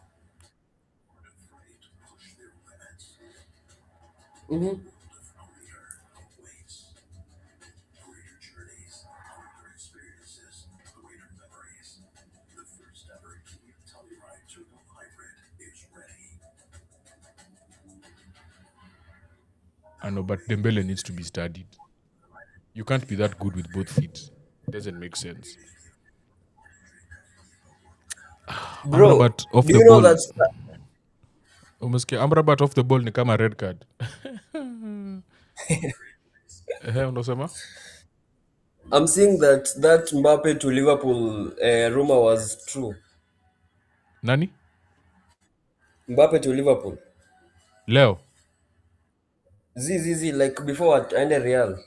Oh, Klopp amesema ati walienda actually kumwongelesha. Wakaingia private jet na familia yake, have dinner. Wakazunguka kwa hewa wakiongea na Mbappé. Au msali kwa anawazungusha tu. Literally alikuwa anawazungusha. Umse hiyo siku ako amepika dina. Wako anajisikia. Akasema acha nichukue lunch ya free kwa ndege.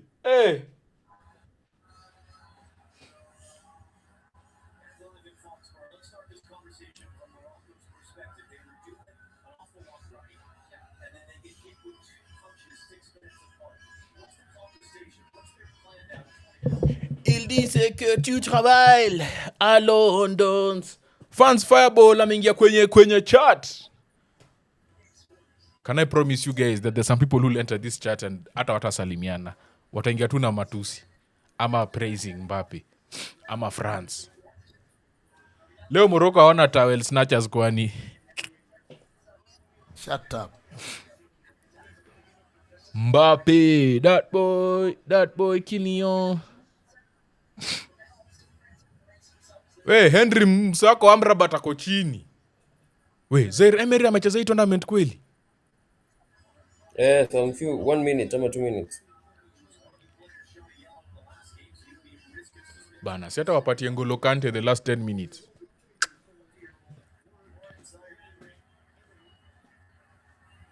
Saibari yako Saibari aliumia. Hii ni sababu ya kwanza. Referees hufanya nini hydration breaks? Wanakunywa maji pia. Anasema msee bana. M-Pesa haijaingia. Fuliza ndio hii naona. Arigato ulitolewa kitambo. Ulitolewa na timu ishatolewa. Arigato ulitolewa na timu yenye imetolewa. Ninaenda kutoana. Ni aje Ndegz, this World Cup in isolation, Mbappé or Messi? This World Cup in isolation. Mbappé, any day, anytime. I don't know. Because he has about this World Cup. The reason why I don't know is Messi, if you remove Messi's goals from that team is dead. Whereas Mbappé, if you remove him, yes, the goals are not many, but bro, they still have Olise, they have Dembele, who have, like some of the assists he gets, it's the people who make for him. Argentina's assists are not memorable. Which is the most memorable assist you remember from Argentina? Lisandro. Okay, that's the only one. But that was a really good pass. Bro, these other ones, these guys are doing everything. Like Mbappé is finishing great chances in as much as he's also finishing. So in this World Cup, I would say one team is super dependent on a player. This other one, a team is just part of a juggernaut. For me, I'd go down with the opponent. I don't think Argentina has faced a kind of good team. Who have France until I faced Manzambi. Morocco.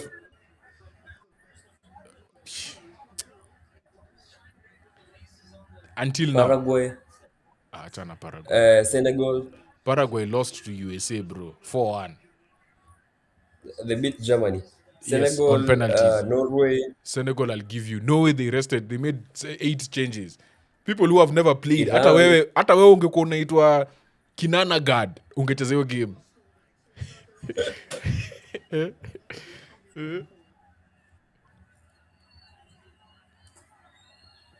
Okay, that one is right. In terms of opposition, Mbappé has played better opposition. But it's tight. Without Messi, Argentina angekuwa wanacheza kama New. It's the X factor. Cabo Verde was a good team. No, Cabo Verde is a good team. Guys, for those of you who have been watching this channel, we have been praising Cabo Verde since AFCON 2023. Then we went to AFCON 2025. We kept on talking about them. Do you know that the game after they drew with Spain, one of my videos from 2024 started getting like mentions. I'm like, what people talking about a video I did in 2023? But yeah, Cabo Verde has been that team. In as much as I expected them to have solid performances, especially defensively. but the results were surprising. Hey, like the 3-2. Unajua kuna ile yenye una expect team ni itakuwa noma, itacheza vizuri. But kukupatia result kama ya Spain, hiyo siku expect. I expected a tough game for Spain, but not the result. So, yeah. Infantino amejam. Argentina always fight like they are in war. In South America, standard. Wild hypothesis. On-field refs waleo wote ni Argentines. Wana survey game plan ya France. Tafakari. Did you see the reason why...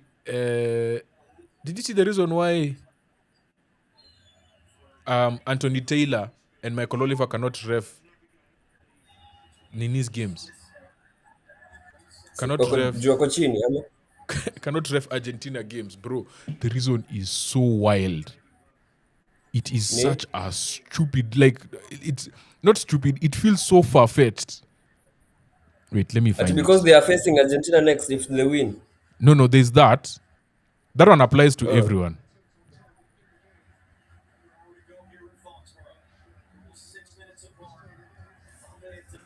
Ati Barcelona have bid 20 million for Adeyemi. Barcelona wako na mchezo. 20! He asked for a transfer, so they have the negotiating power. Nani? Adeyemi. 20 million? Bro, hiyo ni mchezo. Say bado wananunua players na fuliza.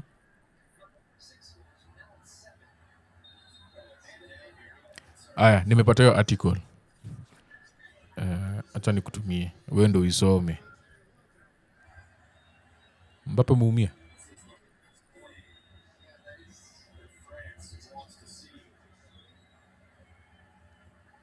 Nikuchoka amechoka.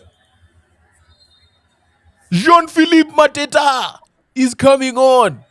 Jean-Philippe. Bro, Mbappé. Ngoja. I've sent the wrong thing. Wait, one second. Nilikutumianga login za hii kitu. Gani hapo? Athletic.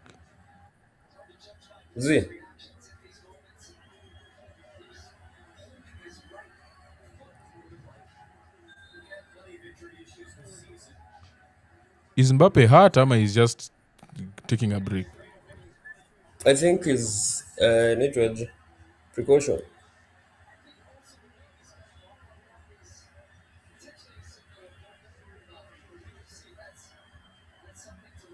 Hey bro, Morocco hawajakuwa.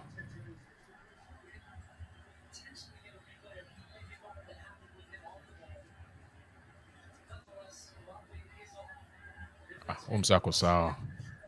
Bradley wako la. Future Liverpool left winger. Jean-Philippe. Wase. Matata akiingia lazima tutakin. Kina. Yeah? We have to. Lazima tutakin.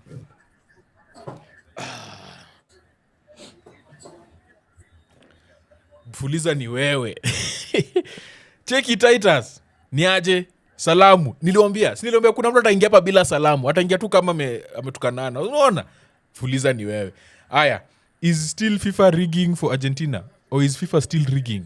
Kiingereza ni ngumu. Mnangoja iwe 2-2. Maradona issue, I guess. Because of war in 1982. That's the right answer, Kinan.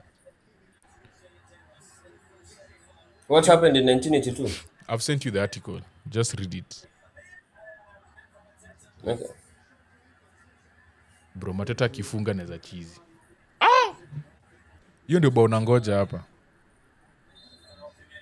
Patek Philippe, Jean-Philippe. Hello, Ndegz. Hello.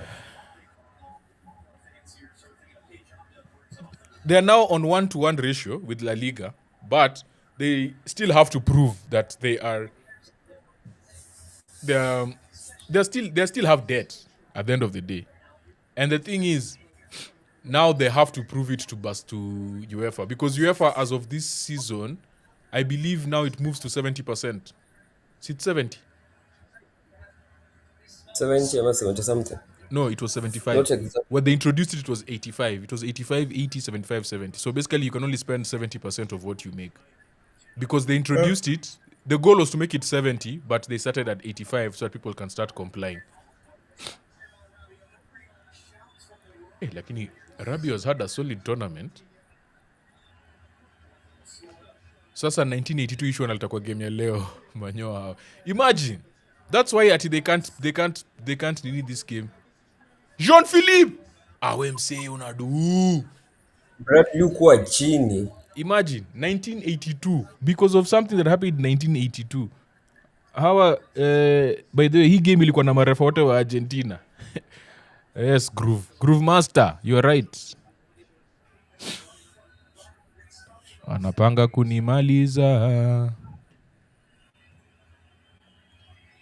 The fact that Dembele aje umia na nishtuanga. Ajawai? Umia. Aje umia aje. Like chango choke Barcelona. Oh, hey bro. Nani alimkalisha chini? He's just been getting stupid injuries like that take him out for 2 weeks, 3 weeks, nothing serious. Mateta! Oh.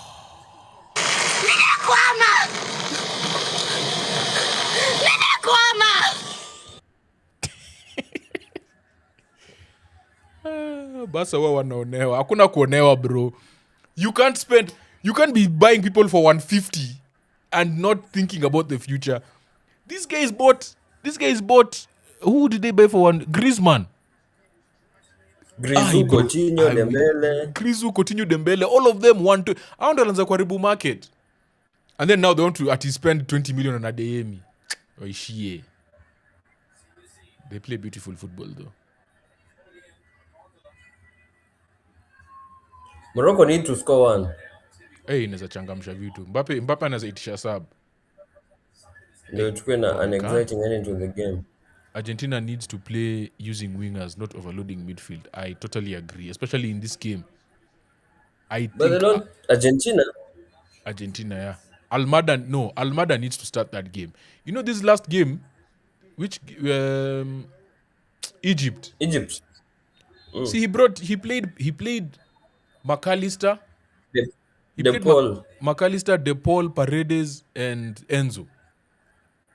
Yet in previous games he had been playing, and then he removed Lautaro and played Julian Alvarez, who is now coming short. So you don't have a guy who just wants to run and stretch down the field. You don't have the width. Lakini Hassan aliwapatia stress.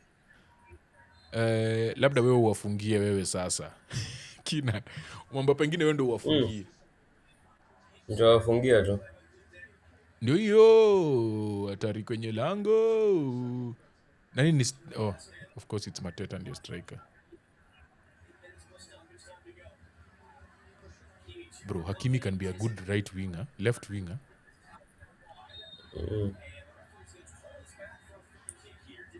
Ona simame atake kuchapa free kick. Kawaida tu. Dembele umiangi but cheki anachezanga game ngapi na season. He rests for UCL. A viewer suggested co-hosting. Cheki viewer. Viewer na suggest co-hosting. Anataka kunimaliza. We viewer, suggest tena bana. Mi sikuoni.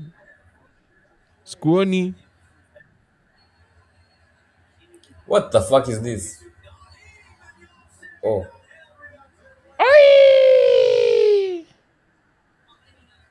And you have to give him a chance. After what he did in the last game.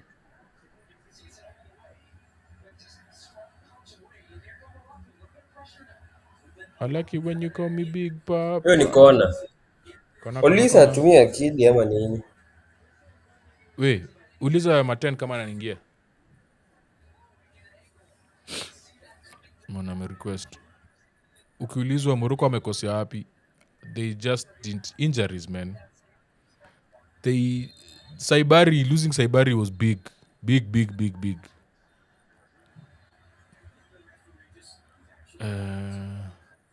Argentina versus Switzerland. Referees are from Portugal. Portugal?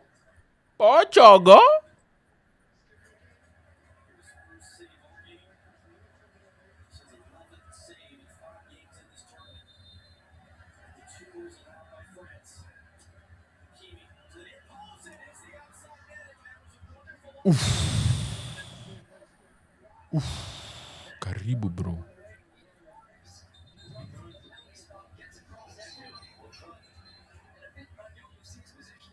Portugal.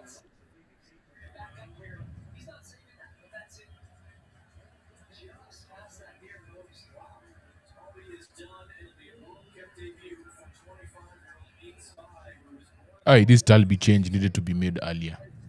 Check what's up. This Dalby change, Xhaka will be man of the match. I say Manzambi. Amepona. Sijui maze. Manzambi is the key. Wanapanga kunimaliza. Natafuta hii video ya Portugal. Nilitumia nani hii Portugal?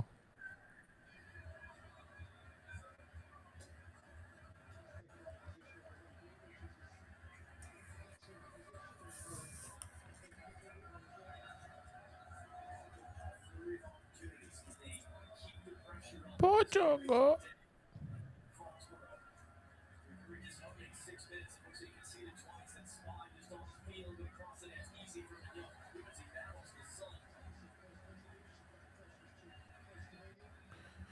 Timu zako zimetolewa zote. Timu za nani?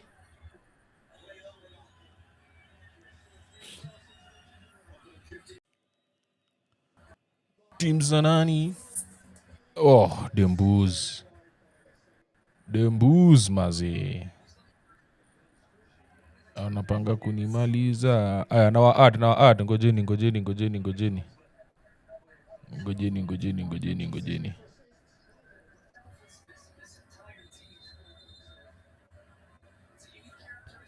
Wanapanga kunimaliza. Mark 20. Daddy. Kwaje? Diba Maghreb nenda home. Wanarudi Maghreb, warudi magharibi. Mnaenda mtaa. Unatoka? Chegi. Nauliza mse, kuna hiyo free drill unatoka? Fire drill, sorry, ati free. Si sahi, inaanza 6. Sawa.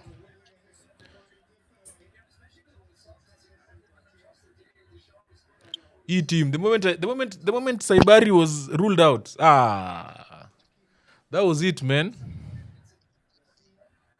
That was it. But then they still had... They had? Cut in. Oh.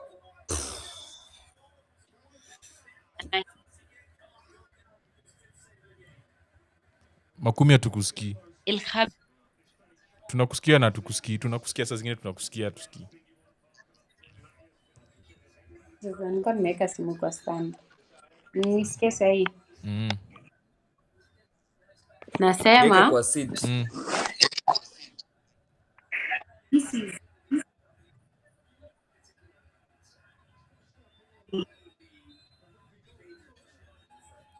Allah. What is up with Makumi Zodi? Makumi hatukusikii. Hello. Jean-Philippe Mateta. Zebu sema kitu. They're not scaring you. Nasema nisikie sahi. Tumekusikia Nasema they have one of the best forwards in El Habi. They don't want to play him. They have Unahi, they have Rahimi, but then they decide to go and play a defensive game. Hizi low blocks zenye walikuwa nacheza ndio zimewacost. Ni gubu Makubi hawezi unaulise alafu useme uchezi low block.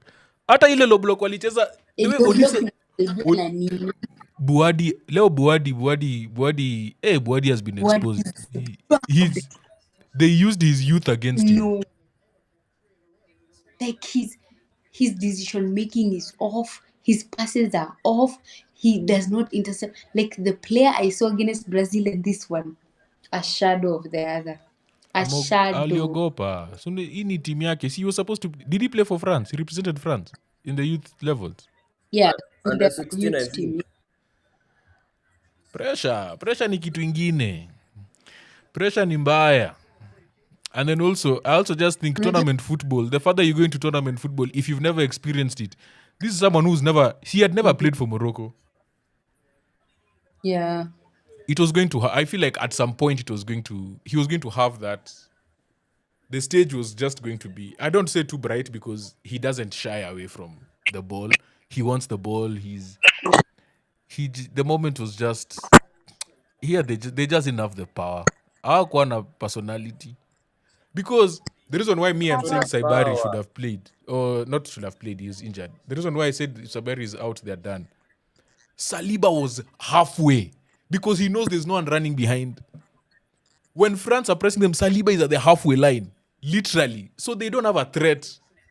Mnapata ball, mshanyang'anywa.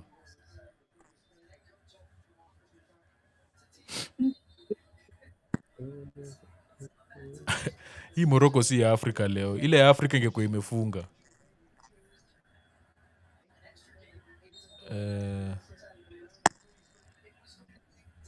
Refereeing for today's game was perfect. Hakuna kelele leo.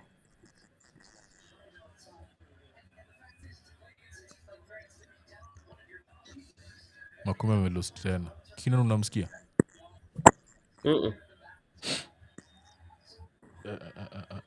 Makumi, ingia tu TikTok.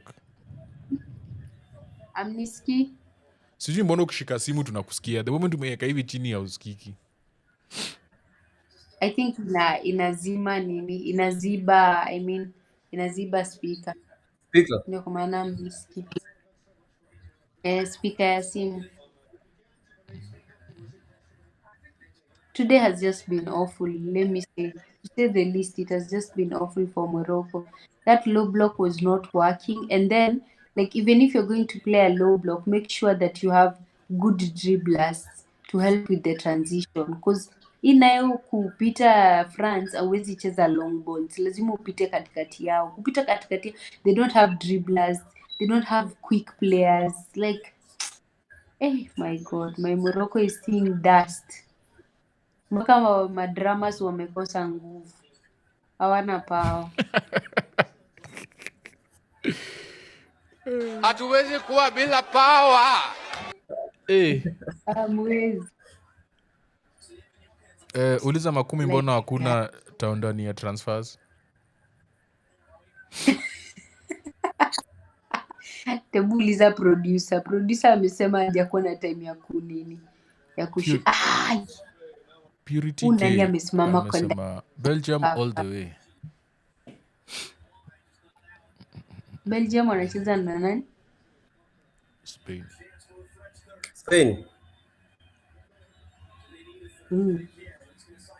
Belgium all the way. Wallahi Belgium.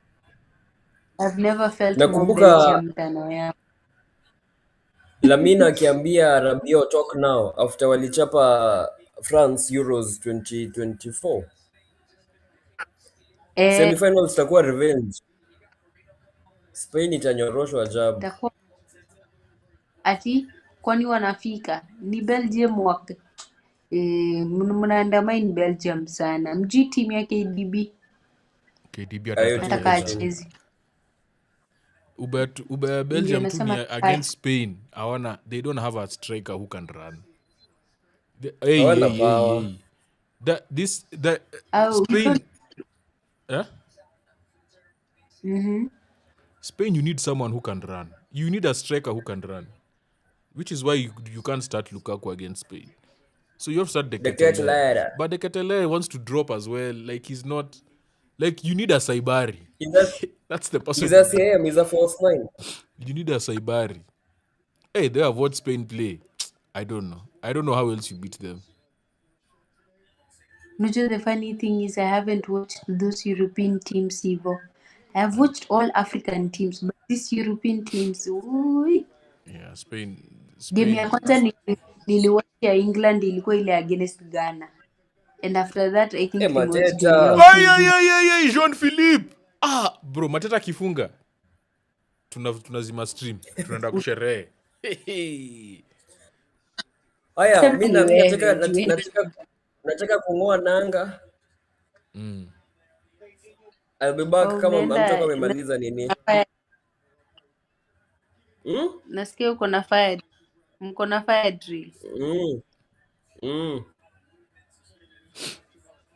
Imagine sasa ndio yangu inafikia Mateta akitrai kufunga. Ni vizuri umeingia sele game iko karibu kuisha basi. Kwanza Kina na kombele yetu si wote. Ashaenda. Anaocha kwa dirisha nje. Ako kwa study. Unajua kuna kitu nilikuwa nacheka nilisikia kuhusu Barcola. Unajua I really love Barcola. I just know his finishing is what is bad. So kuna msi alikuwa anasema ati Barcola shida yake ni he starts fangirling on himself. Like ataenda a dribble past like 6 players and then he's like, oh my god, ni mimi nimefanya hivyo. Anasahau anafaa shoot. Ndio lose ball. Anaanza kufangirl so oh my god. Anasahau anafaa afunge. Because the finishing is always so bad. Like oh my god. And the way he's super talented. Ndio atauzwa 120 million, 130. I think he's worth it if he improves on his finishing. Mitch amesema nimenotice Saliba makes Gabriel look pretty good. He also makes Konate look competent. Ni kama venye walikazia Ronaldo, huyu ni Spain. Kama sio Mateta, you couldn't tell how fast on the ball France really are. He's slowing things down. Shida ya Morocco ni waoni towels. Hey, Mitch. Sai tumefunga mashule tuko nje kama champas. Makumi aseme Barcola tena. It sounds better. Barcola. Kwa nini nasema aje si Barcola? Si amesema Bradley Barcola. Makumi cheki ball. Batoto. Karibu nikuulize kwani uko na ball. Oh, that's so cute. Hatuwezi kuwa bila power. I love this. Go les Bleus. Allez les Bleus, allez. Aya, now that you're here, 22 post match teke. Makumi Tabitha. Yeah. Hey. Yeah. Morocco have just been beaten 2-0 by France. This felt like a walk in the park. This felt so easy. It's that low block that they decided to play with. It was so damn bad. I don't know if I can say that, but yeah, it was obviously not working. And then Morocco today, they don't have good dribblers, so there's no way they can maneuver through that France, especially in midfield. So they don't have good dribblers, they're not good on the transition, they're not quick. Like it's very easy to stop the attack. Hapo tu katikati, they don't even have to reach in the final third. Hapo tu katikati wananyamazishwa. Like I also felt like even France walikuwa na drag things in the first like 20 minutes hivi. And Morocco could have settled in this game vizuri, but I also agree when you umesema losing Saibari has taken a blow for them. But I also think there's no way you can have people like El Khabi and still not utilize them. You still have Akina Unahi, you have Rahimi, you have Hakimi. Brahim Diaz, ever since that AFCON final and losing that penalty, he's not been the same guy. I know, like I've watched Brahim Diaz be so good. Brahim was good against Canada. He was the man of the match. No, I'm saying, how do I explain it? Umeona leo venye amecheza? Like he's a shadow of the player that I know. I think no, I don't think that's fair on Brahim. I think he's been playing well. I just think that today the game plan, the lack of players, the opposition, when you put all those things and where he was asked to play, it just didn't add up for him. Like, you can't have him as the most front point man, because there was a point where in the first half, I remember he got the ball, Morocco had gotten out, they had just gotten the ball, and they gave it to him. He tried running, he looked back, hey, he saw Upamecano and Saliba is like, I'm not going to run there. Let me try and bring it back and see if I can bring in Talbi or someone. Whereas whenever he Yeah. plays with someone like Saibari, the moment he touches the ball, he looks up. He's seeing 2-3 people have gone. And I think that is a combination of Saibari being injured. It is also a combination of the opposition where yes, we can attack them. But if we lose the ball and they hit us back, Nikubaya. So I just felt there was Leo tu game Leo haikuingiana. Leo tu haikuingiana. Overall, France were the better team. Going bar for bar, I think Bono Ati bar kept for bar. Unadhani uko nini hapa utakutangusha hapa mixtape. Bono kept Morocco in this game in the first half because honestly, like your defense was just empty. Diop today, like, bro, Issa Diop, we know you, my guy, my guy, you're a good player. So what's going on in that defense line? Like they kept losing the ball so much, and we've also spoken about Ayub in the watchalong. Like, bro, I'm so heartbroken because the talent that I saw in the first game against Brazil is nowhere to be found today. Like he was losing the ball too much, especially I think it was the Digne shot on target, the one Yeah. that hit the cross. Yeah. Ayub was the one who lost the ball. No. It was And it was Nani. It was the it was Desiree Due. combined. It was Due. Due won the ball and then he ran. And then Bono saved. But he needed the ball from Ayub, or which one was It was Ayub? that one. It was Because I Due. know there was one. Due is the one who won the ball Yeah, and then he ran. The crossbar was a shot that it ilikuwa recycled. Then it was passed to Digne and then he shot. Oh yeah, the Due one was the one from Ayub. Yeah, as in like you watch the game against Brazil, you see how good his interceptions were, how good he controlled the midfield, how he controlled the tempo. He was a good ball carrier. Like there was so much we were watching. I felt like I was being bombarded by goodness from one player. But And then my bar was raised. And then right now unaona tu inateremka polepole. Like I felt like there was too much pressure. Maybe wangecheza double pivot. I will also defend him a bit. I think opposition matters. Now, if you remember that game against Brazil could not press. Yeah. Ebu, tell me the age of the midfielders of Brazil. Bruno G, 28, 29. Maybe he's the only one who could press. Casemiro, and who was the other person? Tuabo. I can't even remember who was that. You can't remember. But second half, it was Fabinho. So those are the people he was playing against. As opposed to today, where you look, Olise wants to run. Dembele wants to run. Desiree Due is early 20s. These are all young kids who are pressing you. The energy that this team has compared to the other team is different. That's number one. I just feel the opposition was... Yeah? No, if I'm getting you right, you are saying he can play well against old players. What I'm saying is young players like that need experience. Because you see now, for a young player, if you want to make a young player akwe make him do things at speed. Force him to do things at speed. You see an experience like Modric, it doesn't matter. You bring me a 19-year-old, a 20-year-old, or a 35-year-old, you will not find him in that position because he's been in that position so many times. He understands, this is the time where I just need to kick it back immediately. This is the time where I need to just give it to my winger. This is the time I need to, like he understands. And I think that's just experience. That comes with experience.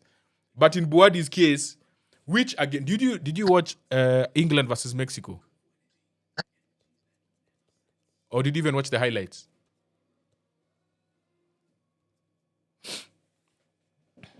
Martin, I'm a freeze. So everyone is ruling out Spain. Collins Onyanche is asking, I don't think we can rule out Spain. At least Omejaribu, the last African team that remained. Don Africa, I don't know if they want to be called African. But anyway, acha losers will explain sasa. African team so sold us a dream. Congrats to all. Yeah, it's been rough. Yeah, we'll try and get Makumi back. And then Makumi Temeyo, France deserved the win. That's true. If Spain qualify, they beat this France team. That would be interesting to see. Anyway, so I was saying the thing about youth is when you are young, you are forced to do things at speed. And I brought up the example of England versus Mexico. Do you guys remember the second goal England scored? Bellingham's second goal. They literally pounced on the youngest player on the field. They waited for Gilberto Mora to get the ball facing the other side. The moment he got the ball, he looked to his left. He saw, who did he see? He saw Gordon. He was like, no, I'm not going that side. So he tried to turn to his right. The moment he turns to his right,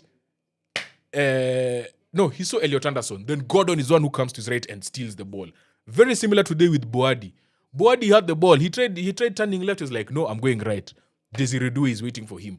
So the thing about youth and being in this tournament, later in the tournament, teams that are more experienced will always target young players.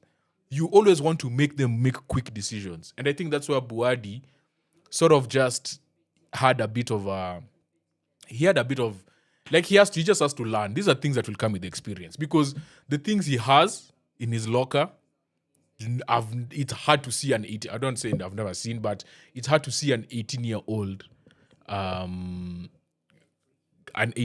play that way. What is the other thing I wanted to say? The lack of a striker was crucial, because now they couldn't stretch the game vertically.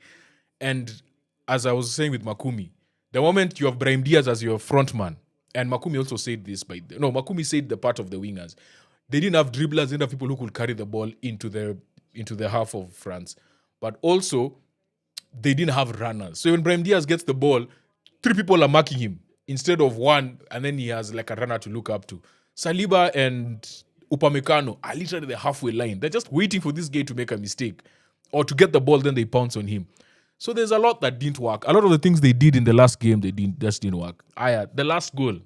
I will let someone in on TikTok, by the way. Guys, if you want to join in and do a post-match with me, I'll do it. The last thing I wanted to say was who? Amrabat. Amrabat, bro, you know better. From a throw-in, you literally just left the guy just pass you, and bro.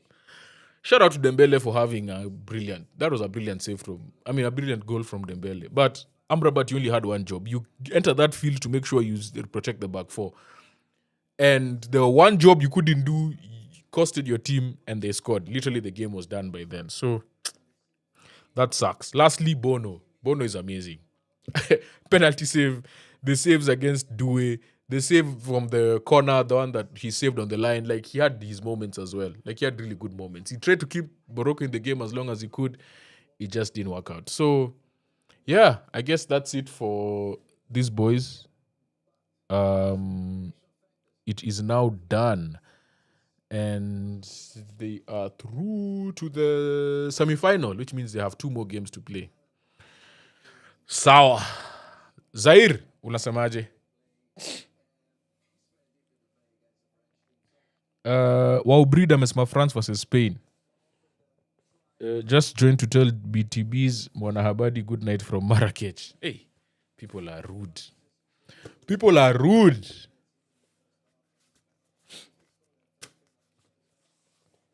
People are rude.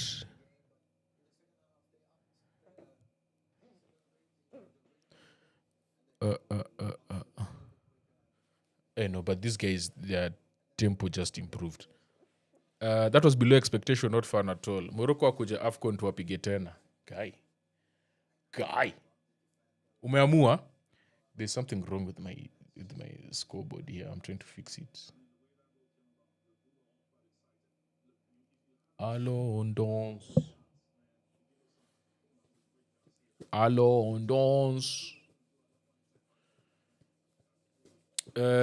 Nick, what's up, Nick? This forward line is too good. Hey, man, I agree. Hey, these guys are different. Hey, but this quarterfinal was dead. This was a dead quarterfinal. Like, now that I think about it, Kenya tunapiga Morocco mbaya sana. Now the commentators can't say, oh, the last time they lost was in Kenya against. Man. Maze. Will Spain cope? I doubt. Against this team. Wacha tuone vile watafanya against Belgium. That's a game that I really, really want to watch. If you guys haven't watched Belgium, Rudy Garcia pulled a masterclass against USA, dropping KDB, dropping Doku, and obviously Dekatele was going to start. But when Lukaku doesn't start because he's been an injury doubt for a while.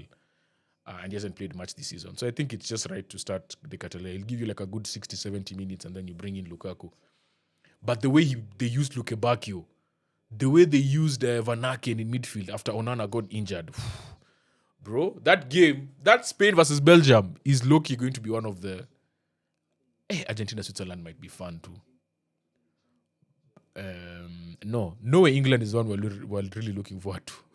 That one is going to be fire. But, I don't know. Argentina versus England will hit in semis. That would be also something else. Anyway, guys, it's been real.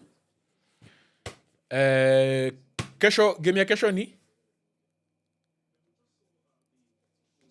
Kesho ni game gani? Norway, England, Argentina ni the last day. Kesho ndio Spain, Belgium. Kesho ni Spain, Belgium. Kesho Spain, Belgium tutakuwa hapa. Game inaanza 10, so I might come in live at about... What time do you want me to come? Should we come and talk for a few minutes before we go? Should I come 30 minutes before? I think I'll be live at like 9:30. I'll go live at 9:30.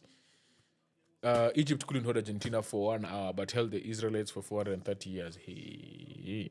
Hatuwezi kuwa bila power. Sawa. Aya, I've done predictions for all the games. Make sure you go to the comment section, comment. And tomorrow I'll be giving away free airtime. So come through. Chelsea wametuibia bwana. Hapana hawajawaibia. Chelsea hawajawaibia. Hiyo ni bargain. Bargain. You got a good price. Bei ya jioni. Ni ya leo. Hata hajaguza ball buda tulia. Anyway, I think he's going to be I think he's a good signing. He's a good signing if you make like 2 or 3 more signings in midfield. Okay, if you make, let me say two signings. If you get a good number 6 and a solid 6 backup, then he's a good signing. But if it's just those two, Ederson and Santos, he's going to be the scapegoat for this transfer market, for this summer. So hopefully you sign a 6. People have been saying Kone is a great option. Let's see. Lakini Kone mjue tu, Roma ile pesa watadai.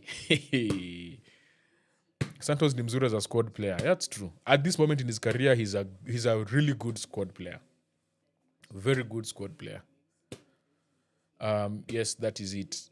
For now, he will develop. He'll develop into something else. He's 22 years old. Just remember, he's 22. And Kone Baleba, I don't know. Baleba is solid. I just feel like he makes mistakes that I don't think the United crowd will forgive him yet. The types of mistakes he makes are things that you can learn, by the way. It's not that he bad. It's just those things of experience, how to handle the ball in midfield. I feel like he doesn't scan enough. The ball comes to his feet, yo nyang'anywa ball, sasa zingine viujinga. But those are things he has to learn at a team like Brighton.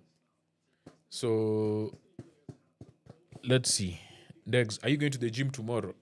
I should. Groove Master ametoka IG. By the way, Groove Master, shout out. When he MVP. That's why he's the GOAT. The GOAT. Groove Master ameshikilia nini peke yake. Ameshikilia IG peke yake. Groove Master we ni mzee. Kibet, nitakam.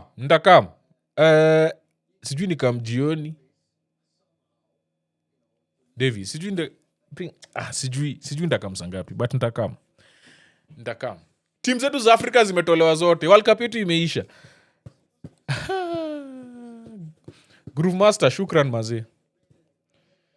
Aya. Big fan of the World Cup run. Big fan of this World Cup run of yours. I also make such videos. Oh, shout out. Thanks. I'll check you out. Mailovers. Let me just check it out now. Here. we go.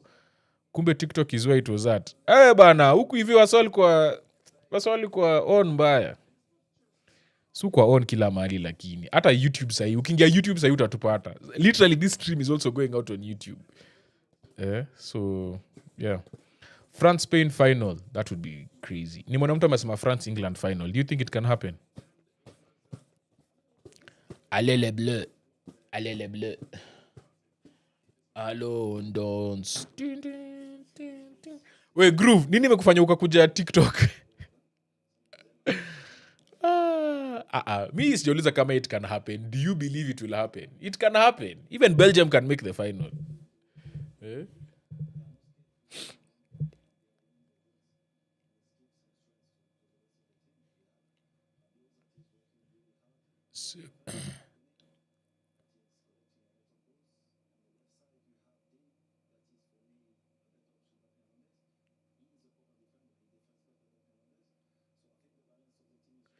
C'est qu'il dit que tu dis travail. England kisu kesho Haaland. Hiyo game ni when? Sato. Haiwezi labda semi. Kimata amesema labda semi. Alele bleu. England wanakawa on the right state of mind. Wako focused mbaya. Wakishaanza kulik video social media ujua wako focused. I'm focused, man. Mel amesema I have noticed something on how to beat France. Deprive them of the ball. Morocco walijaribu kuhold ball but technical quality haiko on point. Ndio maana wakipatana na Spain, if they qualify, I believe they have a chance. Yamal has been really poor this World Cup, not gonna lie. Was rooting for him so like he can win a Ballon d'Or. But Messi, man, that is perfected on YouTube. Who do you have winning the World Cup?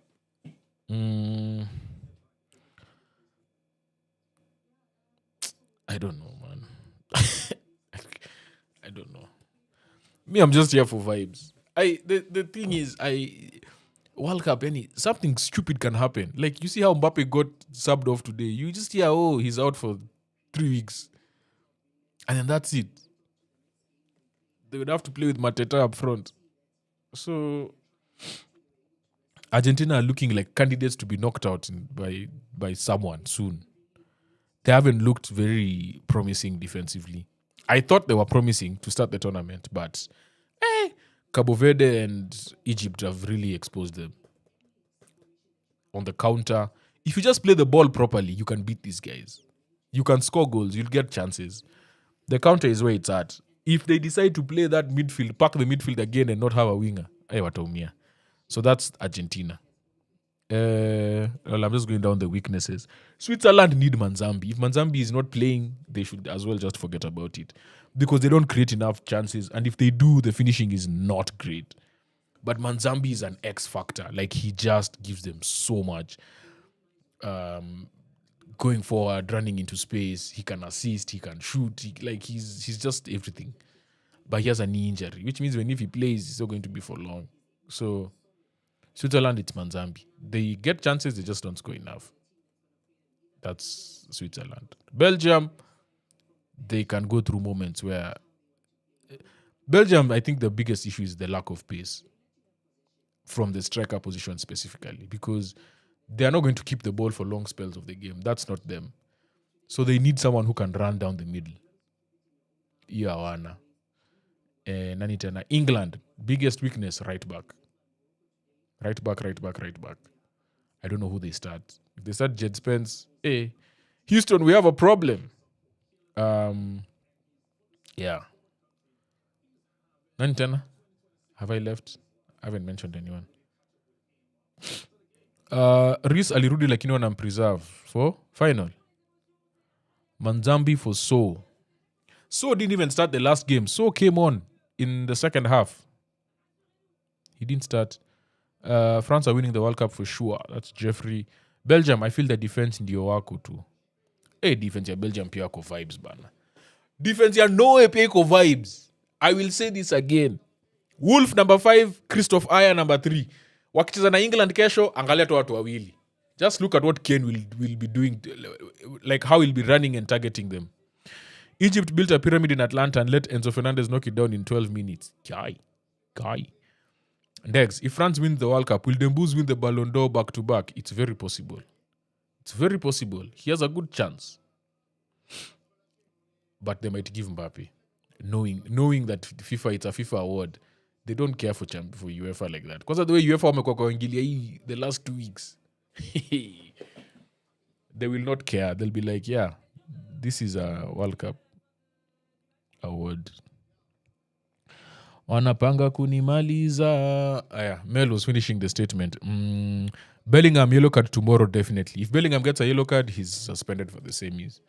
Who are the other players who are in contention? By the way, France also had someone, Olise, but he didn't get it. But then after this, they are reset. The semifinals, the things are reset. The yellow cards. Ama they reset when? They reset now. I think for France is reset.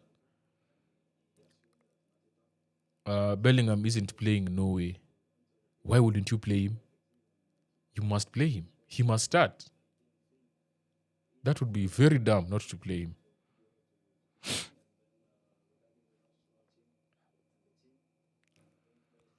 Alipata yellow. No, he's playing. He's at risk of missing the semi if he gets a yellow card tomorrow. But Bellingham is fine. Bellingham is good to go.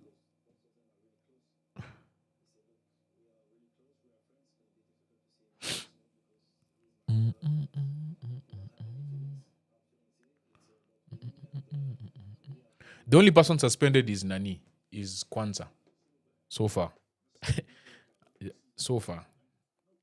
Assuming they don't do some things behind the scenes.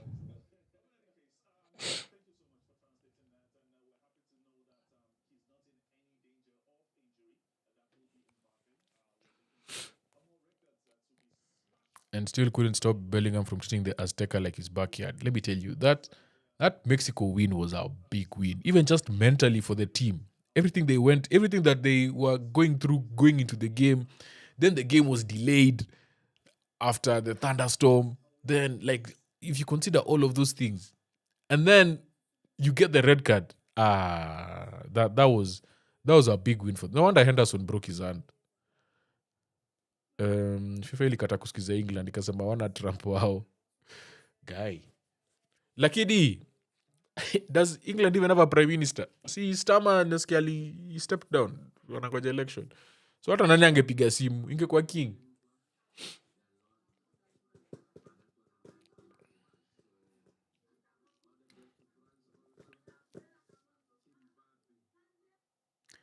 Mbappé ni mzee lakini.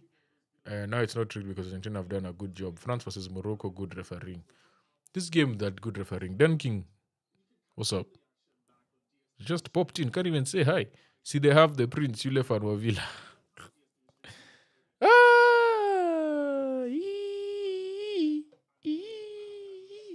Kuna jokes. You got jokes, man.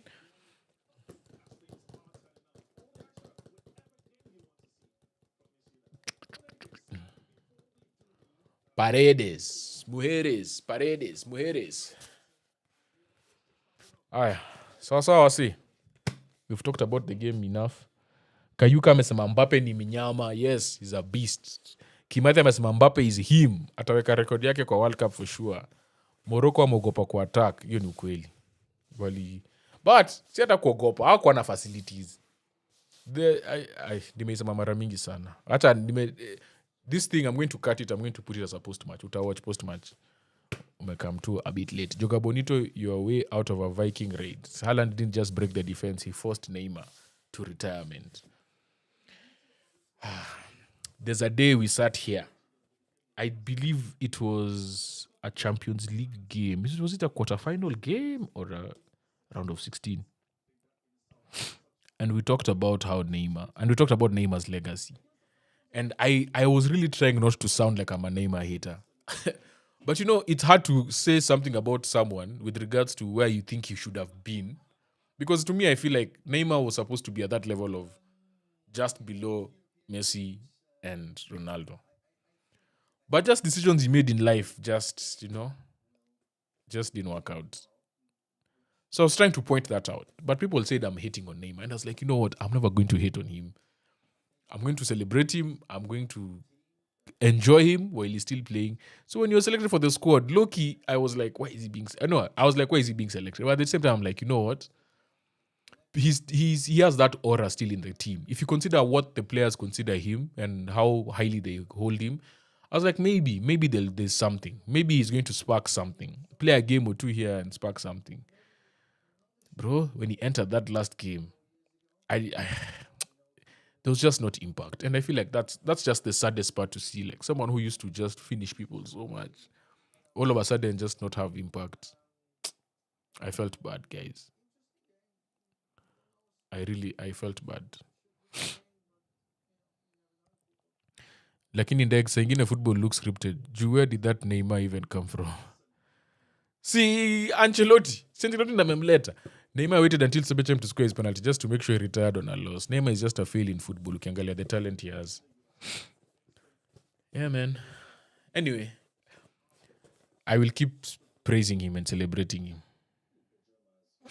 Hizo zingine mi siko. Moha! Naona Moha mingia. Moha unaingia sele tunatoka. Wewe jameni. Engolo Kante. Aya, wase tupatane.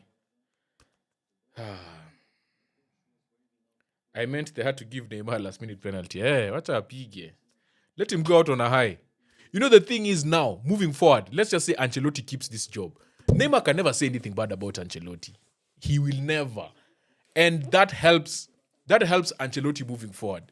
Ancelotti was playing politics. Do you remember people were saying Endrick is not being played, Nini? He was given 2 games. And the last game he came in against Norway, he came and missed a chance. So now, you can't say Ancelotti never played Endrick. He even put him in position to score. You can never say he didn't use Neymar. So those two are already out. And Ancelotti, if he keeps this job, now he has authority. It's like this tournament was a sacrifice. Now he has authority. Now you can't tell him anything.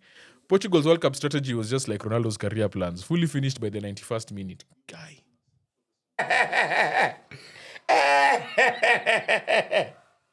Wewe jameni. Wanapanga kunimaliza.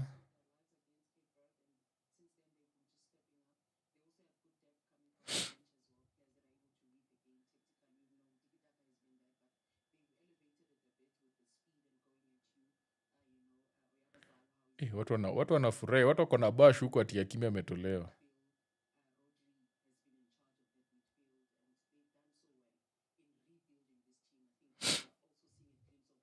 Engolo Kante.